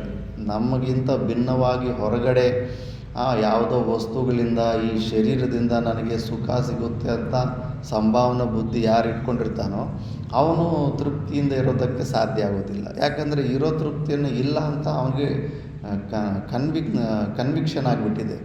ಆದ್ದರಿಂದ ಅವನು ಮತ್ತೆ ಅದರ ಸಲುವಾಗಿ ಪ್ರಯತ್ನ ಮಾಡ್ತಾನೆ. ಪ್ರಯತ್ನ ಮಾಡಿದ್ರೆ ಗುರುಗೀತೆಯಲ್ಲಿ ಎಷ್ಟು ಸ್ಪಷ್ಟವಾಗಿ ಹೇಳ್ಬಿಟ್ಟಿದ್ದಾನೆ, ಅಲ್ಲ ಮೂರ್ಖರೇ, ಕೈ ಕಾಲ ಆಡಿಸ್ತೀರ, ಸೈಲೆಂಟಾಗಿ ಕೂತಿದ್ರೆ ಫುಲ್ಲು ಶಾಂತಿ, ರಿಲ್ಯಾಕ್ಸ್ ಆಗಿರ್ತೀರ. ಕೈ ಕಾಲು ಎಲ್ಲ ಕ್ರಿಯೆಗಳು ಮಾಡಿದ್ರೆ ನಿಮಗೆ ಶಾಂತಿ, ರಿಲ್ಯಾಕ್ಸೇಷನ್ ಎಲ್ಲಿ ಸಿಗುತ್ತೆ? ಇಷ್ಟು ಸಿಂಪಲ್ ಲಾಜಿಕ್ ಹೆಂಗೆ ಮಿಸ್ ಆಗ್ತೀರ ನೀವು ಅಂತ ಎಷ್ಟು ಕಠಿಣವಾಗಿ ಬೈತಾನೆ ಅಷ್ಟಾವಕ್ರ ಮೂರ್ಖ. ಮತ್ತು ಇವನು ನನ್ನ ಹತ್ರ ಆನಂದ ಇಲ್ಲ ಅಂತ ನಿಶ್ಚಯ ಮಾಡಿರೋನು ಏನು ಮಾಡ್ತಾನೆ? ಆ ಆನಂದನ ಹೊಂದಬೇಕಂತ ಹೊರಗಡೆ ಪ್ರಯತ್ನ ಎಲ್ಲೋ ಕಾಣಿಸ್ತಾ ಇರುತ್ತೆ. ಒಂದು ಯಾವುದೋ ವಿಷಯದಲ್ಲೋ, ದುಡ್ಡಲ್ಲೋ, ಆಸ್ತಿಯಲ್ಲೋ, ಯಾವುದೋ ಈ ಶರೀರದಲ್ಲೋ ಇದರಿಂದ ನನಗೆ ಸುಖ ಸಿಗುತ್ತೆ ಅಂತ ಸಂಭಾವನೆ ಬುದ್ಧಿ ಇರುತ್ತೆ. ಮತ್ತು ಅದನ್ನು ಹೊಂದೋ ಪ್ರಯತ್ನ ಮಾಡ್ತಾನೆ. ಅಲ್ಲಿ ಕ್ರಿಯೆಗಳು ಮಾಡ್ತಾನೆ. ಕ್ರಿಯೆಗಳು ಮಾಡಿದ್ರೆ ಆಯಾಸ ಬರುತ್ತೆ. ಅದರಿಂದ ಅವನು ದುಃಖಿ ಆಗ್ತಾನೆ. ಅದು ಸಾಸಿವೆ ಬೀಜದಷ್ಟು ಸುಖಕ್ಕೆ ಸಮುದ್ರದಷ್ಟು ಕಷ್ಟ, ಆ ಟೆನ್ಷನ್ನು ಅವೆಲ್ಲ ಜೊತೆಗೆ ಪ್ಯಾಕೇಜ್ ಇರುತ್ತೆ. ಅದೆಲ್ಲ ಯಾವತ್ತೂ ಸುಖ ಇಂಡಿವಿಜುವಲಾಗಿ ಬರಲ್ಲ. ಅದರಿಂದಗಡೆ ದೊಡ್ಡ ಪ್ಯಾಕೇಜ್ ಇರುತ್ತೆ, ದುಃಖದ ಪ್ಯಾಕೇಜ್ ಇರುತ್ತೆ. ಆದ್ದರಿಂದ ಅವನು ತೃಪ್ತನಾಗಿರೋದಕ್ಕೆ ಶಾಂತಿ ಇಲ್ಲ. ಸ್ವರೂಪ ಜ್ಞಾನ ಹೊಂದಿರೋವನೇ ತೃಪ್ತನು. ಇನ್ನು ಬಿಟ್ಟುಬಿಟ್ಟಿರ್ತಾನೆ. ಈಗಲೇ ಜಾಸ್ತಿ ಆಗೋಯ್ತು, ಈ ಶರೀರನ ಎಳ್ಕೊಂಡು ಬಂದಿದ್ದೀನಿ. ನಮ್ಮದು ಅಲ್ಲದೇ ಇರೋ ಲಗೇಜನ್ನು ಯಾರಾದರೂ ಹೊತ್ಕೊಂಡು ಬರಬೇಕಂದ್ರೆ ಎಷ್ಟು ಆಯಾಸ ಆಗುತ್ತೆ. ಸಣ್ಣ ಸಣ್ಣ ಲಗೇಜು, ಬುಕ್ಸೇ ಕೆಳಗಡೆಯಿಂದ ರೂಮಲ್ಲಿ ತೊಗೊಂಡು ಹೋಗ್ಬೇಕಂದ್ರೆಗನ ಫುಲ್ಲು ಬೆವರು ಬಂದುಬಿಡುತ್ತೆ. ಯಾಕಪ್ಪ ಈ ಲಗೇಜೆಲ್ಲ ಹೊರಬೇಕಾಗುತ್ತೆ ಅಂದ್ಬಿಟ್ಟು. ಅಂಥದ್ದು ಈ 100 kg 90 kg ಶರೀರನ ತುಂಬ ಎಕ್ಸ್ಟ್ರಾ ಲಗೇಜ್ ಥರ ಫೀಲ್ ಆಗ್ತಾ ಇರ್ತಾನೆ ಜ್ಞಾನಿ. ಏನು ಇಂಟ್ರೆಸ್ಟ್ ಇರೋದಿಲ್ಲ ಇದನ್ನು ಕಂಟಿನ್ಯೂ ಮಾಡೋದಕ್ಕೆ. ಬಿಟ್ಬಿಟ್ಟಿರ್ತಾನೆ ಅಷ್ಟೇ, ತನ್ನ ಪಾಡಕ್ಕೆ ತಾನು. ಏರ್ಪೋರ್ಟಲ್ಲಿ ಲಗೇಜ್ ಬಿಟ್ಬಿಟ್ಟಿರ್ತಾನೆ. ಆ ಲಗೇಜನ್ನು ಶಿಷ್ಯರು ಅವರು ಇವರು ಬಳಸ್ಕೊತಾ ಇರ್ತಾರೆ ಅಷ್ಟೇ. ಸರಿ ಅಂತ ಹೋಗಲಿ ಬಿಡು, ನನಗಂತೂ ಯೂಸ್ ಇಲ್ಲ, ಇದು ಬೇರೆ ಅವ್ರಿಗೇನೋ ಯೂಸ್ ಆಗ್ದಂಗಿದೆ, ಇರೋಷ್ಟು ದಿವಸ ಇರಲಿ ಬಿಡು ಅಂದ್ಬಿಟ್ಟು. ಇನ್ನು ಯಾರಿಗೂ ಏನು ಇಲ್ಲ ಯೂಸ್ ಅಂದಾಗ ಇನ್ನು ಕಂಪ್ಲೀಟು ಚಂದ್ರಶೇಖರ ಭಾರತೀ ಸ್ವಾಮೀಜಿ ಡೈರೆಕ್ಟು ಭದ್ರಾ ನದಿಗೆ ಹೋಗ್ಬಿಟ್ಟಿದ್ದನ್ನು ಅಲ್ಲೇ ಪದ್ಮಾಸನ ಹಾಕ್ಕೊಂಡು ಅಲ್ಲೇ ಶರೀರ ಬಿಟ್ಬಿಡ್ತಾರೆ. ಮತ್ತು ಸುಮ್ಮನೆ ಈ ಶರೀರನ ಇಟ್ಕೊಂಡು ಮತ್ತೆ ಅವರು ಎತ್ಕೊಂಡು ಹೋಗೋದು, ಊತ ಹಾಕೋದು, ಆ ಕ್ರಿಯೆ ಈ ಕ್ರಿಯೆ ಎಲ್ಲ ಮಾಡೋದು ಬೇಡ ಅಂದ್ಬಿಟ್ಟು ಡೈರೆಕ್ಟ್ ನದಿಗೆ ಹೋಗ್ಬಿಟ್ಟು ಶರೀರನ ಬಿಟ್ಬಿಡ್ತಾರೆ. ಅಷ್ಟು ಎಕ್ಸ್ಟ್ರಾ ಲಗೇಜ್ ಅನಿಸ್ತಾ ಇರುತ್ತೆ ಈ ಶರೀರ. ಆದ್ದರಿಂದ ಅವ್ರಿಗೇನು ಬೇಕೇ ಆಗಿರುತ್ತೆ ಈ ಶರೀರದಿಂದ ಆಗಲಿ, ಹೊರಗಡೆ ಇರೋ ಪ್ರಪಂಚದಿಂದ ಆಗಲಿ, ಈ ಸ್ವರೂಪನ ತಿಳ್ಕೊಂಡ ಮೇಲೆ ಅವ್ರಿಗೆ ಏನು ಬೇಕಾಗಿರೋದಿಲ್ಲ. ಅದಕ್ಕೆ ಎಲ್ಲ ಕಟ್ ಮಾಡ್ಕೊತಾ ಇರ್ತಾರೆ. ಆದ್ದರಿಂದ ಅವರು ತೃಪ್ತರಾಗಿರೋದಕ್ಕೆ ನಿತ್ಯ ತೃಪ್ತ ಅಂತ ಸ್ವರೂಪದಲ್ಲಿರೋಂಥವ್ರೆ ನಿತ್ಯ ತೃಪ್ತರಾಗಿರ್ತಾರೆ. ನಿರಾಶ್ರಯ, ಅವರು ಸ್ವರೂಪದಲ್ಲೇ ನಿಂತಿರು, ಎಲ್ಲದಕ್ಕೂ ಆಶ್ರಯ ಅವರೇ ಆಗಿರ್ತಾರೆ, ಅಧಿಷ್ಠಾನಭೂತರಾಗಿರ್ತಾರೆ. ಅವರು ಯಾವುದೇ ಆದಂಥ ಮಿಥ್ಯಾ ಪದಾರ್ಥದ ಮೇಲೆ ಆಶ್ರಯ ಆಗಿ ನಂಬಿಕೊಂಡಿರೋದಿಲ್ಲ, ಎಲ್ಲದಕ್ಕೂ ಅವರೇ ಅಧಿಷ್ಠಾನ ಆಗಿರ್ತಾರೆ. ತ್ರಿನೀಕೃತ ಬ್ರಹ್ಮ ವಿಷ್ಣು ವೈಭವ, ಆ ಬ್ರಹ್ಮ ವಿಷ್ಣು ಪದವಿಗಳು ದೊಡ್ಡ ದೊಡ್ಡ ಪದವಿಗಳು, ಆ ಪದವಿಗಳನ್ನೇ ತ್ರಿನೀಕೃತ ಅಂತ ತುಚ್ಛ ಅಂತ ಬಿಟ್ಟಿರೋ ಅಂಥವ್ರು ಪ್ರಪಂಚದಲ್ಲಿ ಹೇಗಿರ್ತಾರೆ. ಆ ಪಾಂಪ್ಲೆಟಲ್ಲಿ ಹೆಸರು ಹಾಕ್ಸಿಲ್ಲ ಅಂತ ಅದೊಂದು ಸಮಸ್ಯೆ ಅಂತ ನನಗೆ ನಗು ಬರುತ್ತೆ. ಸನ್ಯಾಸ ತಗೊಂಡಿರ್ತಾರೆ, ಹೆಸರು ಹಾಕ್ಸಿದ್ರು ಕೂಡ ನಮ್ಮ ಆಶ್ರಮದ ಹೆಸರು ಪಕ್ಕದಲ್ಲಿ ಹಾಕಿಲ್ಲ, ಹಂಗೆ ಎಲ್ಲ ಕೇಳ್ತಾ ಇರ್ತಾರೆ. ಅಯ್ಯೋ, ಎಷ್ಟೊಂದು ಐಡೆಂಟಿಫೈ ವ್ಯಕ್ತ ಆಗಬೇಕಂತ ಎಷ್ಟೊಂದು ಇದೆ ಅಂದ್ಬಿಟ್ಟು. ಮತ್ತು ಕೆಲವ್ರನ್ನು ಶಿಷ್ಯರ ಕೈಯಲ್ಲಿ ಹೇಳಿಸ್ತಾ ಇರ್ತಾರೆ, ಸ್ಟೇಜ್ ಪಕ್ಕದಲ್ಲಿ ಮೇಯ್ನ್ ಗುರುಗಳ ಪಕ್ಕದಲ್ಲಿ ನಮ್ಮನ್ನು ಕೂಡಿಸ್ಬೇಕಂತೇಳು, ಹಂಗೆ ಅಂದ್ಬಿಟ್ಟು.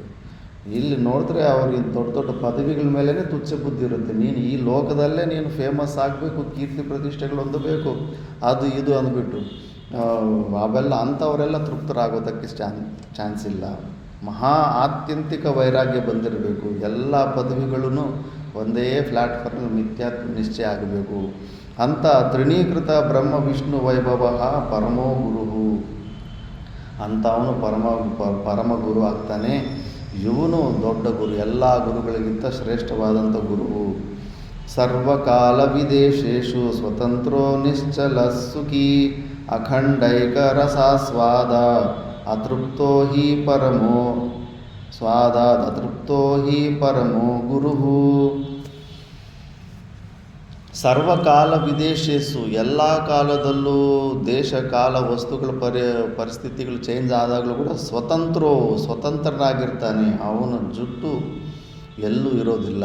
ಅಂಥ ಪರಿಸ್ಥಿತಿಯಲ್ಲಿ ಅಂಥ ಸ್ಥಿತಿಗೆ ಅವನು ಸಿಕ್ಕಾಕೊಂಡಿರೋದಿಲ್ಲ.